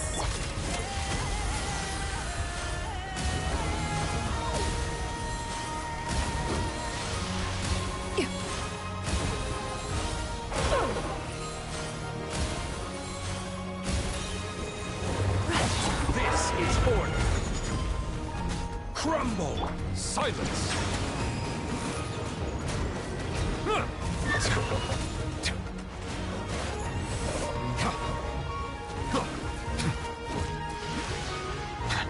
Settle down! The tides beckon.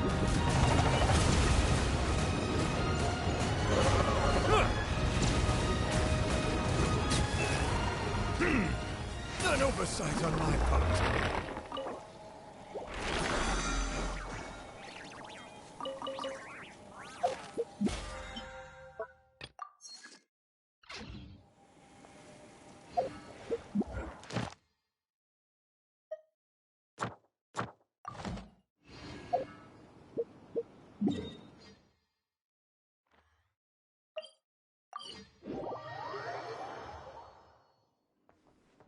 Ad Astra Abyssal.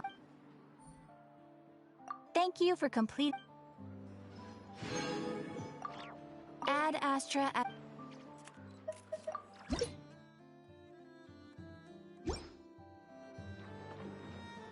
Astra Abyssal.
All made it back in one piece.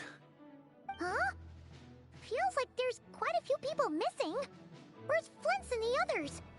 And what about Nefer? I returned ahead of them. Flint is helping Aino and Anefa to set up the decoys and buy us some time. As for Miss Nefer... Boss is still wrapping things up on her end. She sent us back to fill you all in on the top secret intel we've been gathering. I see. Then let's get right into it. But first, who do we have here?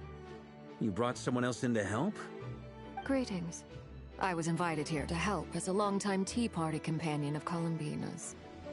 You may call me Arlecchino. Surely it can't be. Those eyes.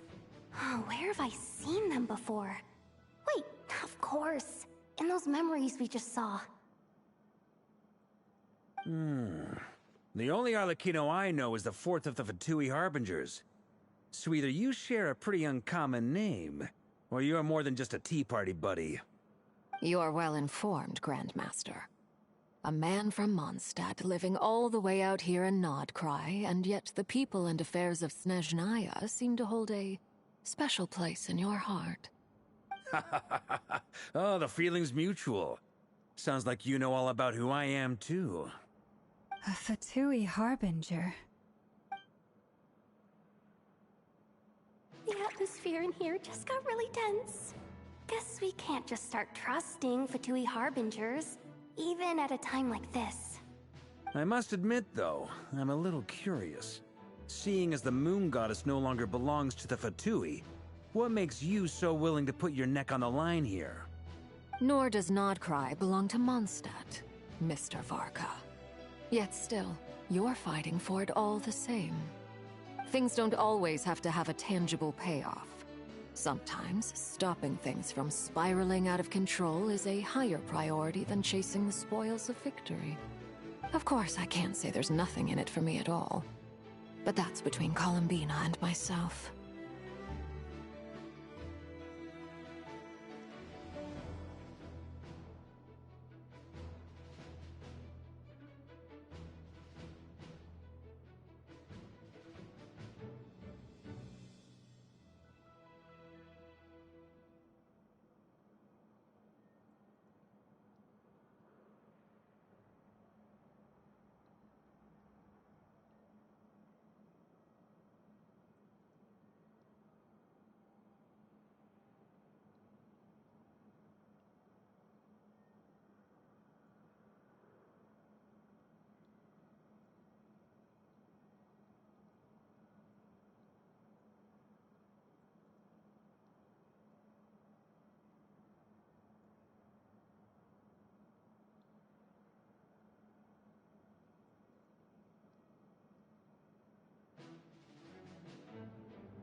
Forgive me.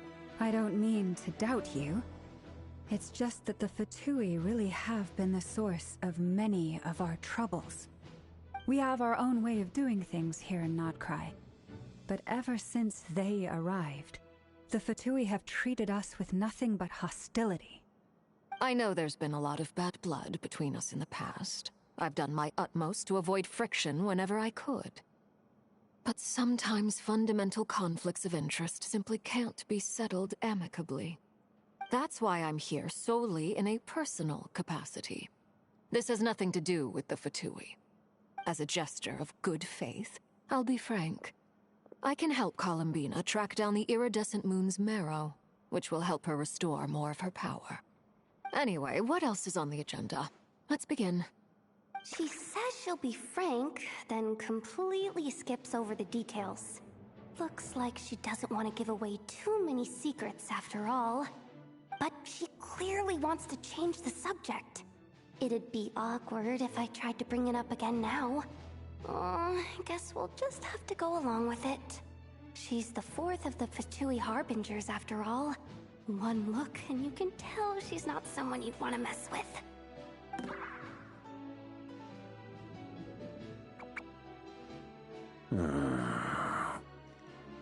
Well, since Miss Arlecchino sounds confident in her ability to handle that, we'll proceed to the next topic.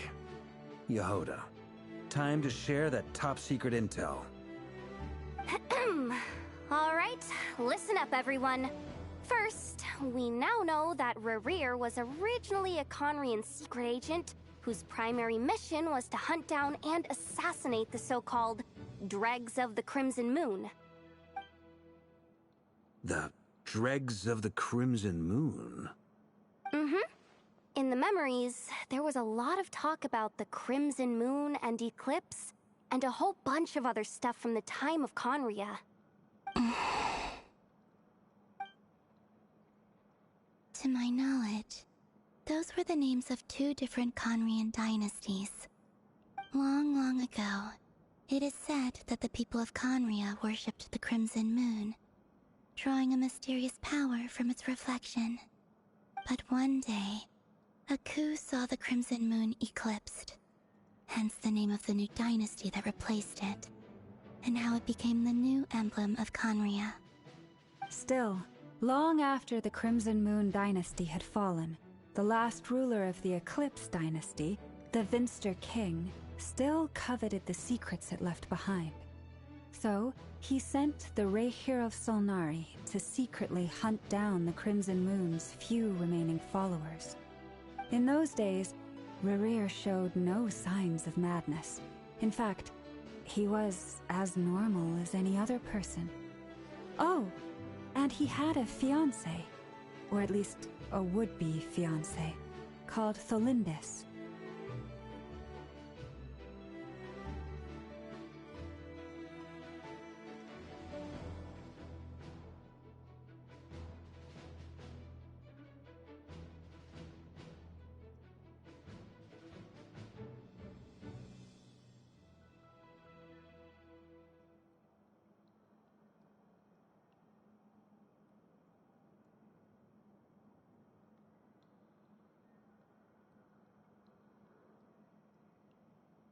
What's the matter?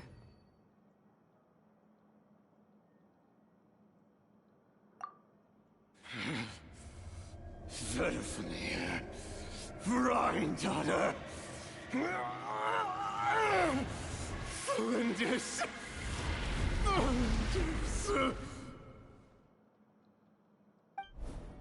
Interesting. Anything else? What about this would-be fiancé of his? Do we know anything about her? Well, she was a researcher at the Universitas Magistrorum, but it felt like she was hiding some kind of secret. Oh, and one more thing. For some reason, Rerir's fragment also contains some of Tholindis' memories, though only a very small portion. Well, no shortage of potential leads, I'll give you that. In any case, it sounds like we can conclude that while Tholindis was still around, Rerir appeared to be lucid and quite normal. The Lindis, it seems, must have been the one thing in this world that he couldn't let go of. Tell me, though, were these pure-blood Conorians we're talking about here? Why do you need to know that? Hold on. If she was a pure-blood oh yeah! Just like how it was with the captain! If we could somehow find her, do you think there's any chance Rerir might regain some of his sanity? It's possible. But it would take a miracle. We can't pin all our hopes on that. That merchant who Nefer knows, Dori Sangama Bay. Maybe we could hire her to look into it. All right, then. Let's keep working in our separate teams. Traveler, Paimon, Kutar, and Miss Arlecchino will go look for the iridescent moon's marrow. As for the others... On the way over here, I noticed that the Wild Hunt monsters had grown even more frenzied in their search for Kutar. At this rate, the people living here will be in grave danger too. So I'm thinking of gathering together some of our followers to go wipe them out. I'll head back to the curatorium and meet up with the boss. Feels good knowing we've all got something to be getting on with. Given that the Wild Hunt has been a lot more active lately, the Lightkeepers have likely begun their own operations too. If that is the case, someone will need to pass the news on to Flint's. I'll hold the fort for now, then discuss our next move with Flint's, Aino, and Anefa when they get back. Alright then! Well, the clock's ticking. If that's everything, we'll be on our way. We'd better get moving too. We'll try to buy you as much time as we can. Relax. Just do your thing. Now, I decided to call in some backup since things are getting so hairy. Our reinforcements should be here any minute now. Stay safe, everyone. Dismissed.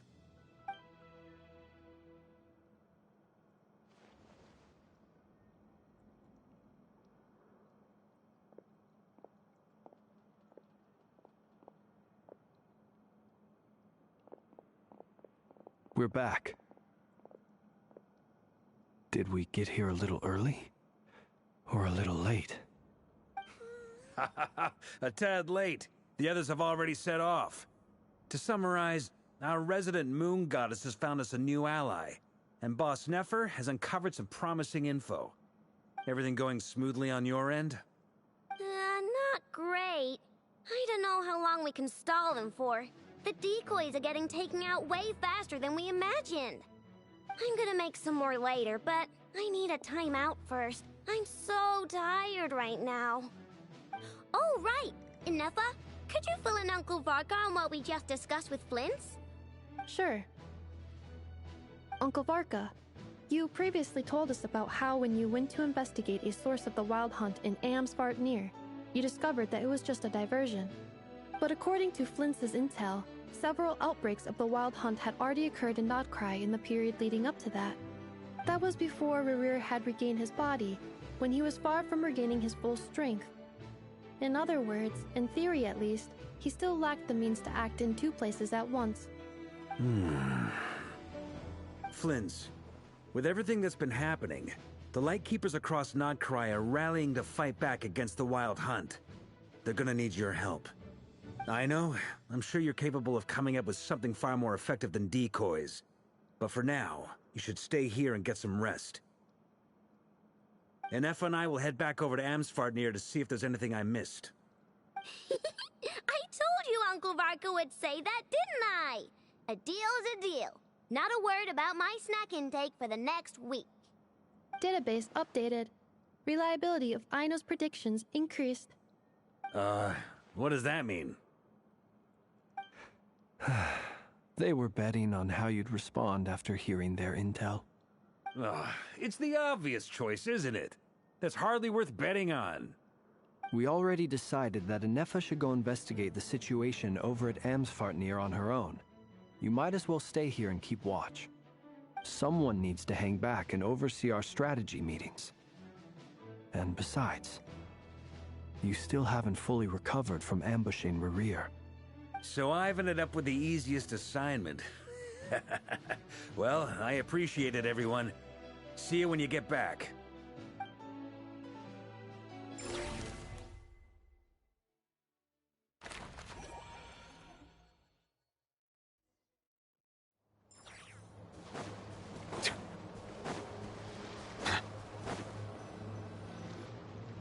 Here, this will serve as a good spot to cross over. Arlecchino, hold up a second. Since you brought us all this way, would you mind telling us what you've got planned? We still haven't got the slightest idea what's going on here.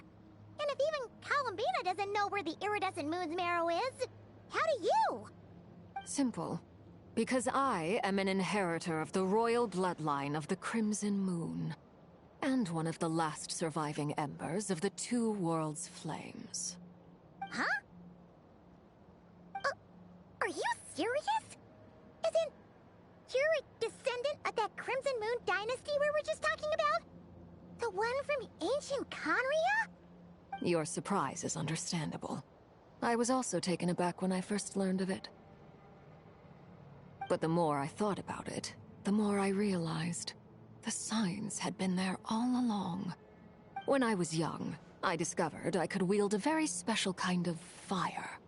It coursed like blood through my veins and smoldered away inside my nerves.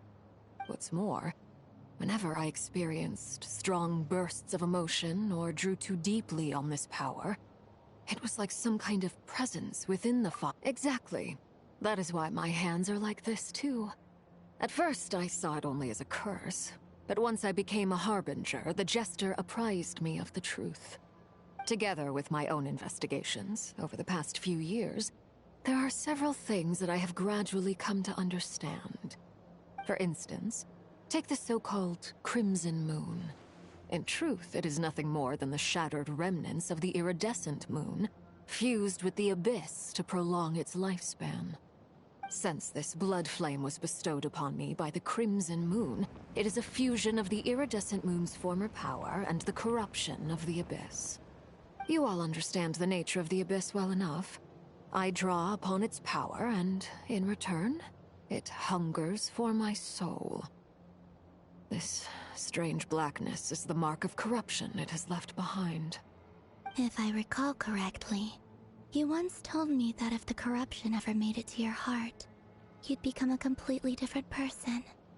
Yes, and that's the reason I'm always careful not to push my power too far. It's essentially a never-ending tug-of-war. Oh, sounds intense. Anyway, the rest of my story can wait.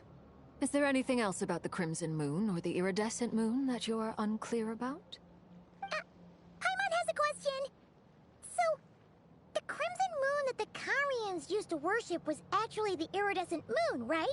Which was one of the three Moon Sisters. Does that mean that the Carians were to the Crimson Moon as the Frost Moon Scions are to the Frost Moon? So much of that history has been lost. We have no way of knowing exactly what they were like. But I would suspect that the Conrians weren't as devout in their moon worship as it might appear. The iridescent moon's remains simply served as their link to the abyss. Later on, perhaps someone discovered a way to make direct contact with the abyss. Or maybe there was some kind of ideological divide. Either way, a dissenting faction staged a coup and drove out the royal heirs of the Crimson Moon dynasty. Still, even with the dark sun looming high overhead, the Crimson Moon's glow never truly faded. If you want living proof, it's standing right before you. The first time we met, I sensed something familiar in your presence. When I looked at you, I felt I could see that mysterious red moon in the corner of my eye. In your flames, I saw its broken image, surrounded by a strange black aura. Well, I appreciate that you kept it to yourself. Much about the Crimson Moon is still a mystery, and I'd prefer not to end up as the object of an insane research project. Anyway, time is against us here, so if there's any other questions, they'll have to wait. I just want to make sure I've got one thing straight.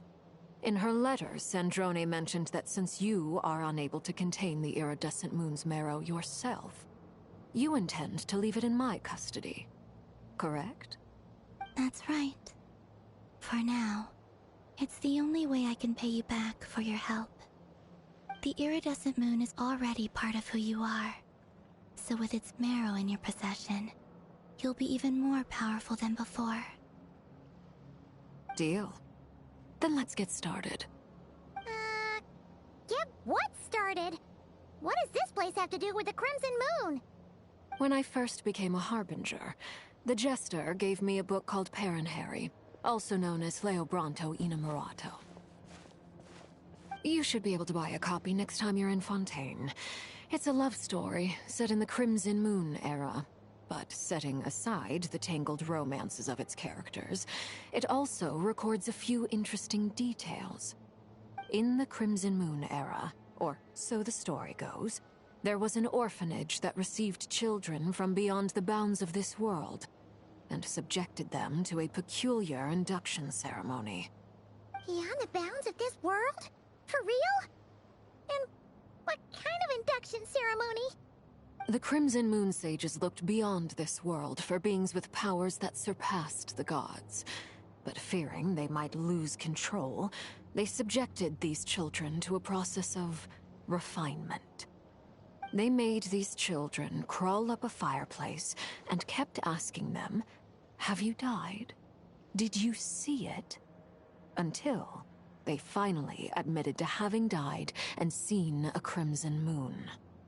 The adults embraced the children who passed the ritual, telling them, "Within the fireplace, you have traversed the flames between two worlds. Here and now, you are born anew." The book leaves much unsaid, but I suspect that this was their way of branding the children they had enrolled, leaving an indelible mark upon them so that they would forever live in the Crimson Moon's light. That explains why I can't sense the Crimson Moon's marrow in this world. It makes sense that it would be sealed in a special space that can only be accessed temporarily through some kind of ritual. But there's no fireplace here. Do you see a chimney anywhere? Oh, are we supposed to build it ourselves? Okay, fine. Paimon will go find some bricks. That won't be necessary. The fireplace is purely symbolic. The key to the ritual is crossing the flames between two worlds. In other words, the flames that burn within me. Those burned away by such flames leave behind a kind of ghostly afterimage in the world. In the days of Conria, people believed they could be used to bridge the gap between the two worlds of life and death. In short, I can open a passage to that space for you. That's the easy part.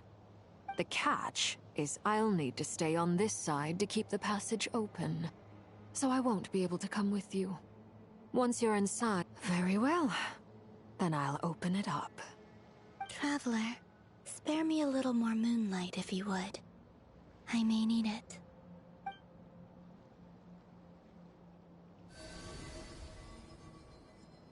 Thank you. I feel like I've recovered some of my strength now.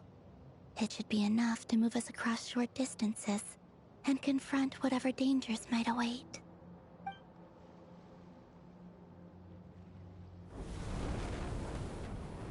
Mistress of the seven hues of ages past, great mother of the present, crimson-clad sovereign of the two realms, by fire severed, by fire renewed, I offer myself now and beseech your descent.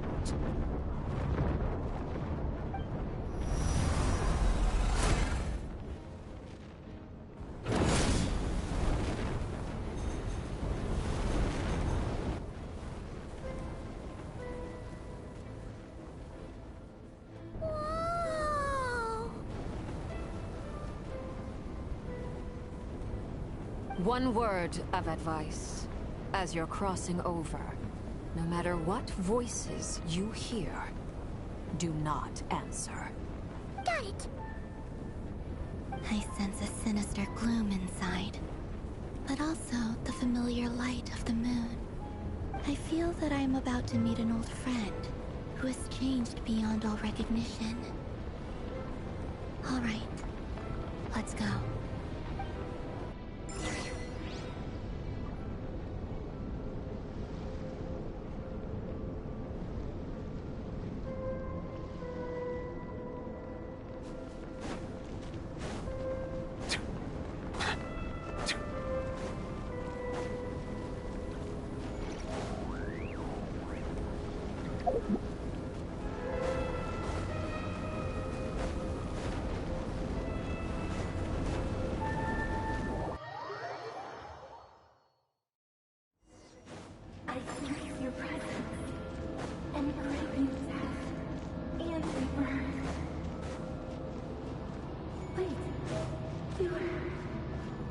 are you? You have crossed over from another world, transcending itself. I have no rights. Hey! Look up at the sky! A red moon! This must be the spot, right? Is that the abyss? It's practically filled the entire place. What now? What a tragic sight. Fragments of your broken body, seized by the abyss, and hung up aloft like mummified remains. Iridescent moon. Was this truly what you wished for? Careful! There's something spooky about this place. Feels like something is lurking in the fog. Paimon's right behind you. Whatever you do, don't run off without her.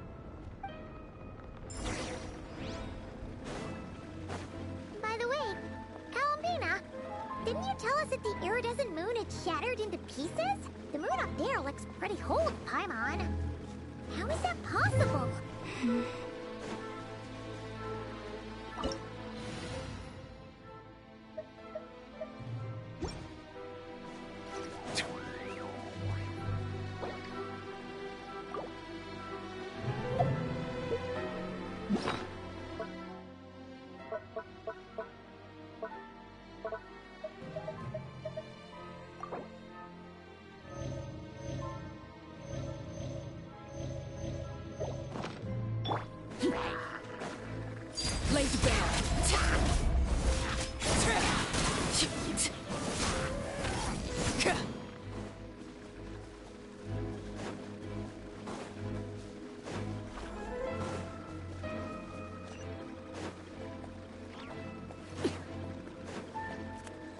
Just like I thought. It was only a facade.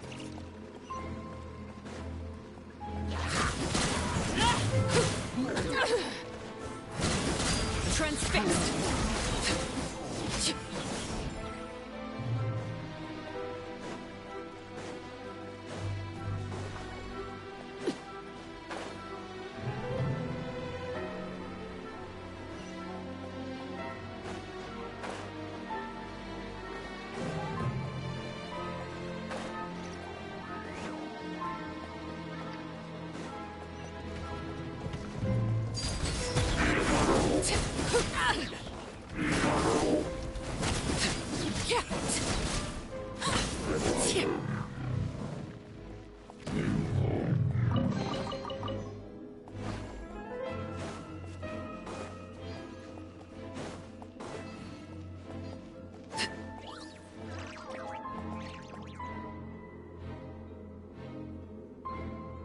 Huh? Huh? For real? That's way too high! There's no way we'll be able to reach it! No. I'm not sensing anything up there. It's coming from under the mountain. Let's see... Ah! There's some kind of weird shadow over the water! Wait, see that? Looks like a mechanism of some sort! Let's check it out!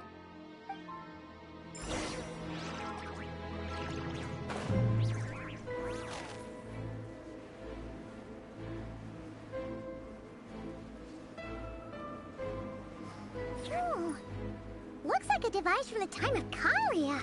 Maybe people once came here to study the Crimson Moon's domain, and they left this behind. Oh, if we can activate it, we might find some clues.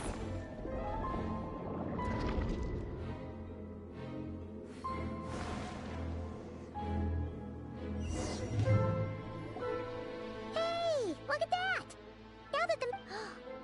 Do you think these mechanisms might be the key to unlocking the secret? Felindis, we'll leave the rest of the research in your hands. We'll be heading back now. I hope this isn't ruining date night. Ugh. Mind your own business. Just leave me some snacks on the table. Felindis? Is that Rear's girlfriend? Oh yeah! So, do you think she was studying this strange space all along?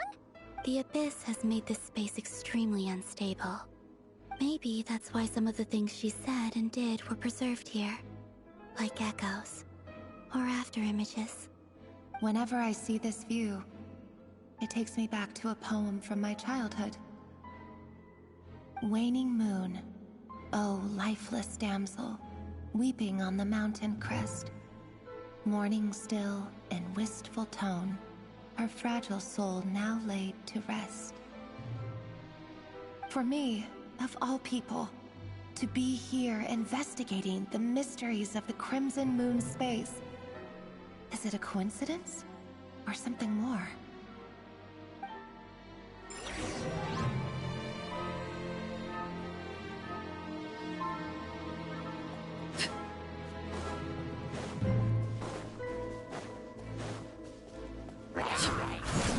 Overruled! Yeah!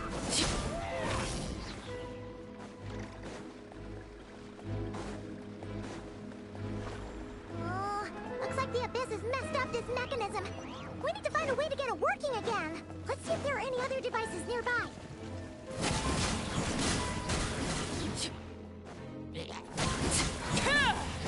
Transfixed! This is where overruled!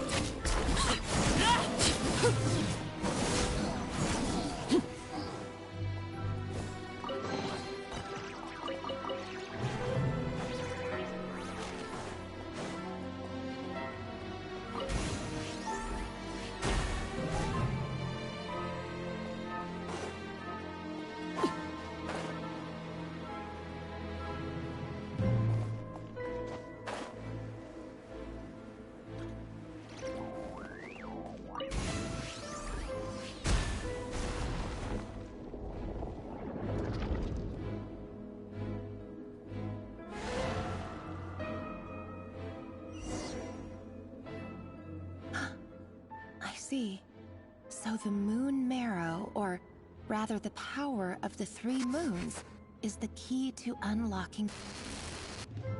If it really does exist, then maybe this madness can finally be put to an end.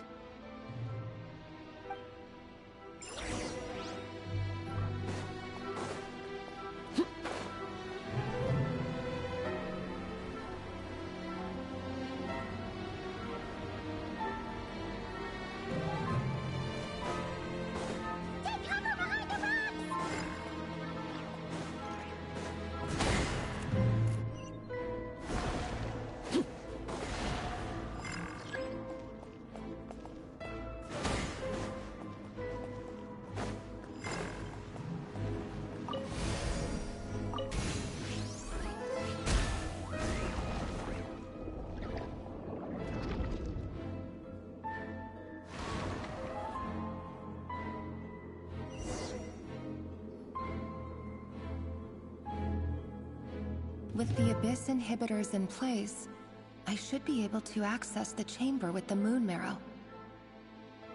Oh, Rerir, with every step you take, you're drifting further from what you truly desire. But you're not the root of the problem. Ever since that outsider set foot in Conria, the Vinster King has sunken deeper into madness. If only I could get my hands on that outsider.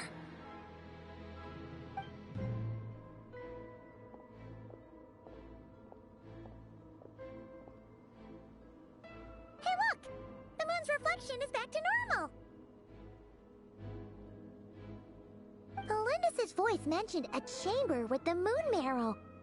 Do you think maybe it's hidden in the moon's reflection? It must be.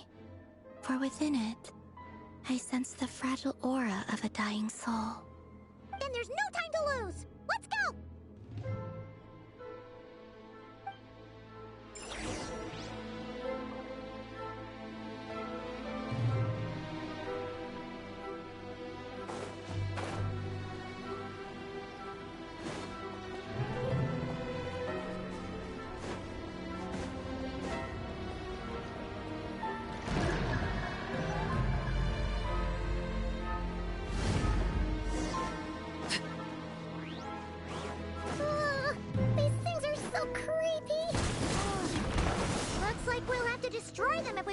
to the iridescent moon's mirror.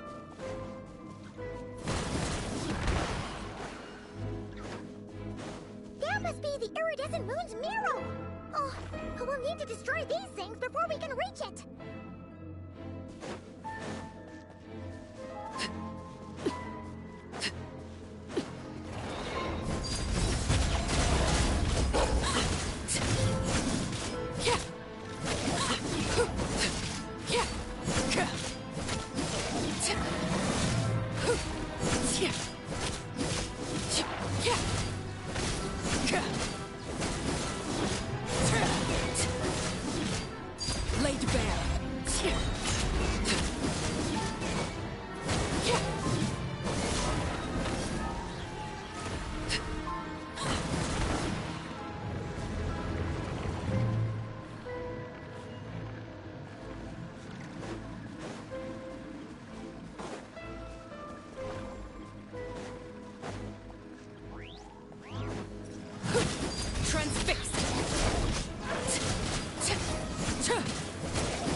Overruled.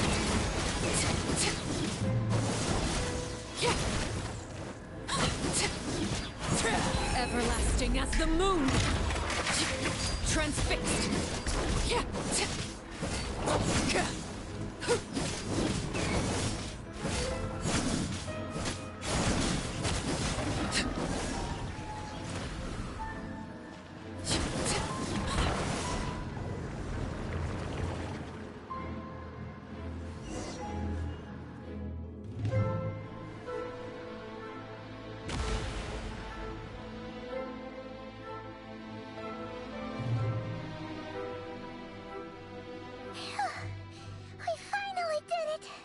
The iridescent moon's marrow. Undying flame, yet now contaminated by the abyss. It has taken on a new form entirely. If we can purify the abyssal power within, we should be able to...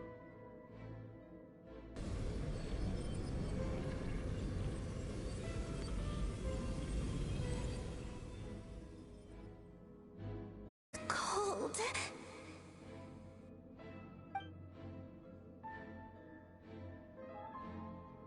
Is it you?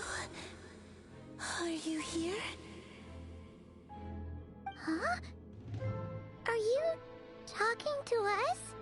At long last. Finally free. I'm sorry.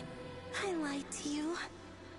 Even knowing what was to come, I still couldn't let go of the fear in my heart as death drew near. The moment the moon shattered, my body began to split apart piece by piece. Like I was being cut into pieces by 1,000 blunt blades. My thoughts scattered as the cold crept in, but I could not bear to fade away like that. Tell me, what was it that brought you to us all that time ago? If only I had possessed your courage, then I might have been spared this torment more painful than death. You look so puzzled. That's how I felt too when I first saw you. But trust me when I say that everything happens for a reason. Farewell, Hypo.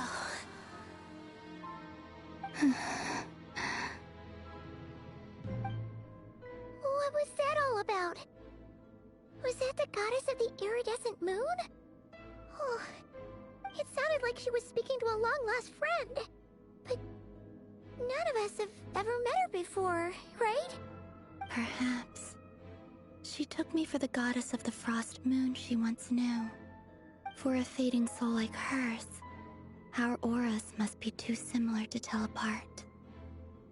But anyway, we've got the iridescent moon's marrow now. That should help you regain your strength, right? Alright, time to leave this place and meet back up with Arlecchino.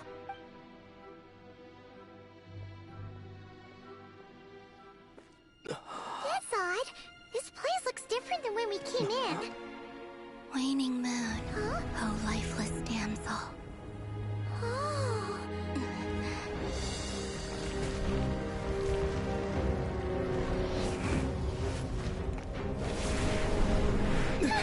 Hurry! The place is collapsing!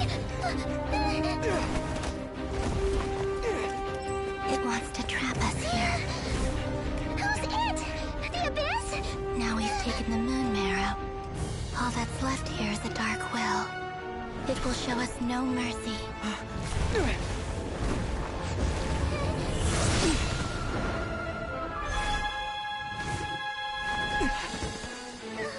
Give it back! The crimson moons! My marrow! My heart!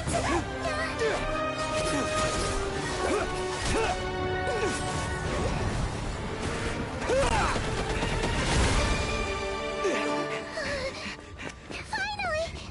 Huh? Oh no! The exit's blocked! They're back! Now what do we do? This is where you fall. Witness my rise. Hey, What are you waiting for?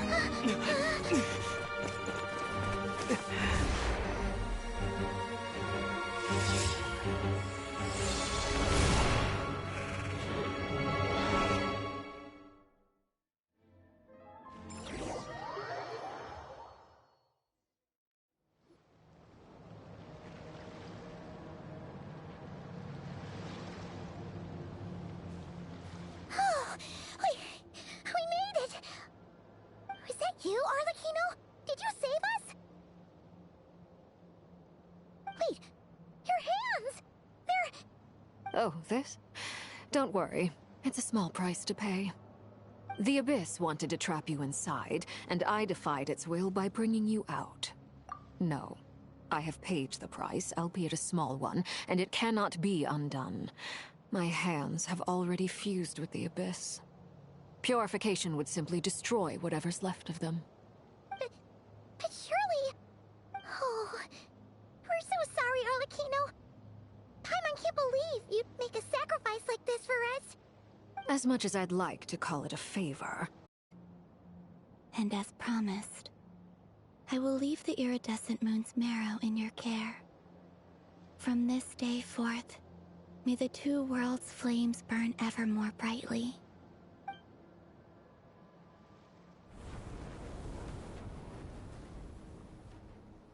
I'll take that as a blessing. Now, Columbina, give me your hand. Accept this moonlight I offer in return.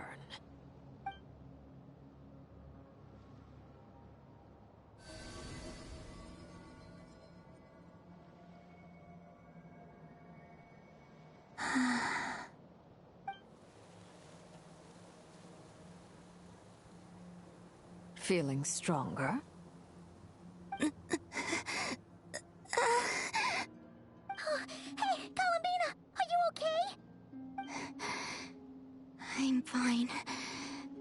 Our powers are a little at odds, that's all. By the Frost Moon's authority alone, wielding the power of the other moons was always going to be a stretch. Still, I think it's fair to say that your strength has returned. At least to the level it was at as Third Harbinger.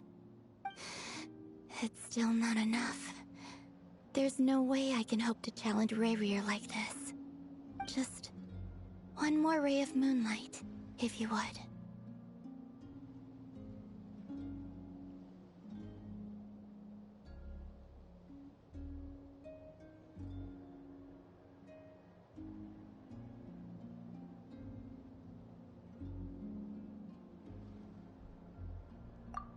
It's okay. I can take it.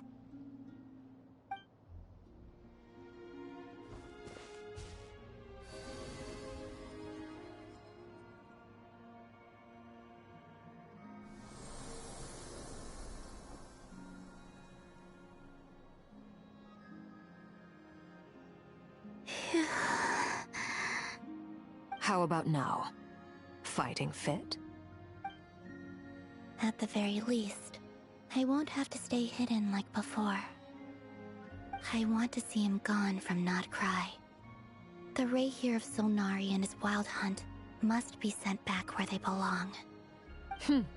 Well, it's good to have something to aim for. You certainly seem more alive now than you did earlier. When I first met you, you didn't strike me as a ray of moonlight. More like a wisp of fog drifting in from who knows where, ready to scatter at the first sign of a breeze. But now, you're full of vitality. Just like the frost moon, once the brightest of them all. May you keep shining, Columbina. This is who you are. Thank you. Look after yourself too, Arlecchino. I know you have plans of your own, and that's why you're always seeking to grow stronger. But whatever you're after, don't let the Abyss take a hold of you. I do not wish to see you go down the same path as Revier. I appreciate the concern, Columbina. Although perhaps it's time you took a new name. A new name? Kutar, the Moon Maiden, Columbina, they're nothing more than code names. They describe who she is and the roles she's played, but they're not her real name. We often use code names in the House of the Hearth, too. But it's knowing your real name that keeps you grounded. Up till now, you've been living a wandering life, so you've probably never really cared. All I'll say is this. Once you've defeated Revier, give it some thought. All right, that's it from me. You're the best! I appreciate the gesture. It speaks to your good character. Anyway, let's get going. There are more urgent things to do right now than trade compliments.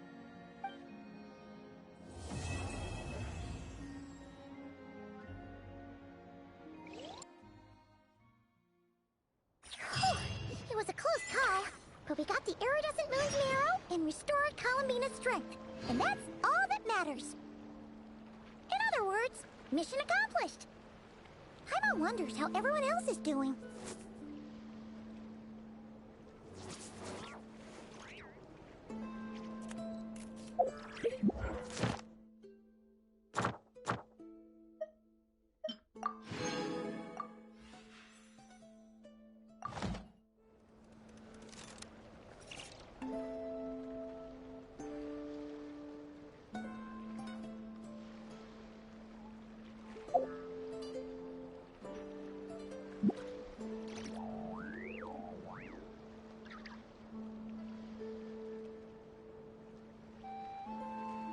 What could the children be up to? Never mind. Let them do as they please.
Staring into my eyes is ill-advised.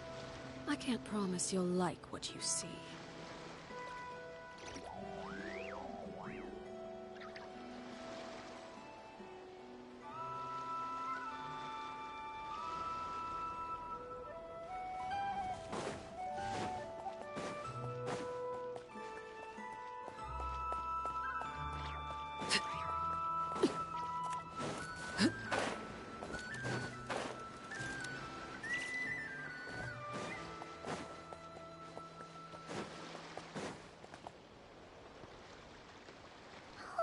Do you think the others are making good progress?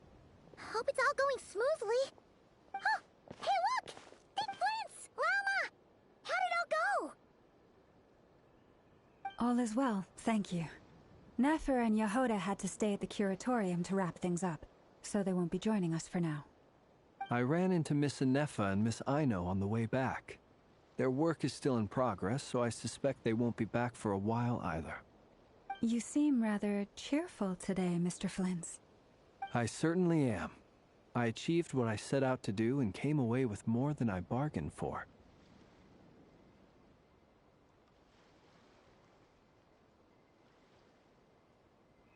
Fighting alone can get quite tedious, but I had the good fortune to run into a pair of brave young warriors. We meet again. How have you been? Albedo! What are you doing here?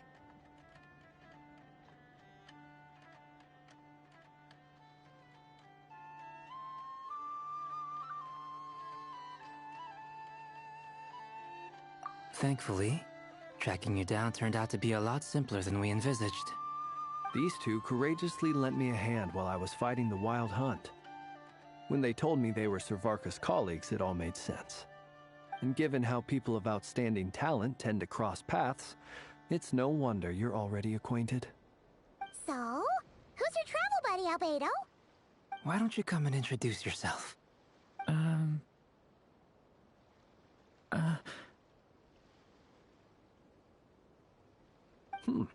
A gentleman of few words, I see. And a rather stern countenance. I presumed you were acquainted with him. Is that not the case? It's nice to meet you. Again. We've technically met before. Wait a sec! You're Minnie Durin! That's right. It's me. I'm glad to see you again. By the way, he says it's okay if you drop the mini. Yeah, I'm not as mini as I used to be. Interesting, isn't it? The first step towards blending into human society appears to be reflecting on whether one's name really reflects who they are. Wow! You look so different! In a good way, of course. It's great to see you looking so healthy. Thank you, Paimon. And although you're as mini as ever, I understand that diminutives don't always convey endearment. I'll be sure to simply call you Paimon, as a sign of my great respect for you. Wow! You're such a smooth talker now. Paimon could get used to this. From now on, you may refer to her as your esteemed guide, Paimon. Personally, I think our little Paimon is the perfect size. When people call her Little Paimon, it's just because she's so adorable that they can't help themselves. If that's not a sign of endearment, what is? You're absolutely right, Miss Lauma. My brother still has a long road ahead of him when it comes to understanding human relationships. Anyway, speaking of long journeys, didn't Columbina, leave with you? How come she isn't back yet? She's been catching up with old friends. Wouldn't be surprised if she stopped for a cup of tea or 10 on the way back. Uh-oh. People are talking about me. Hope it's nothing negative. Judging from your expressions, I'm guessing it all went well? It's getting crowded here. I'll go grab some. No need. This is a job for an alchemist. I'll whip some up momentarily. Thank you for your hospitality, ladies and gentlemen, but I was merely escorting my friends back. I'll be meeting Sandrone shortly, as we still have some things to discuss. It's been a pleasure, everyone. But this is where I'll say goodbye. We really appreciate your help. Oh, come on. Spare the formalities. I'm just glad I could help out some true friends. I understand. Well, bye for now, Harlequino.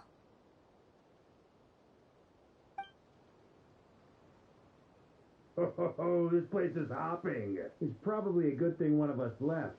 Otherwise, we might not fit all these people in. Are you saying we're about to run out of chairs? As a matter of fact, I am. Come on in and see for yourself.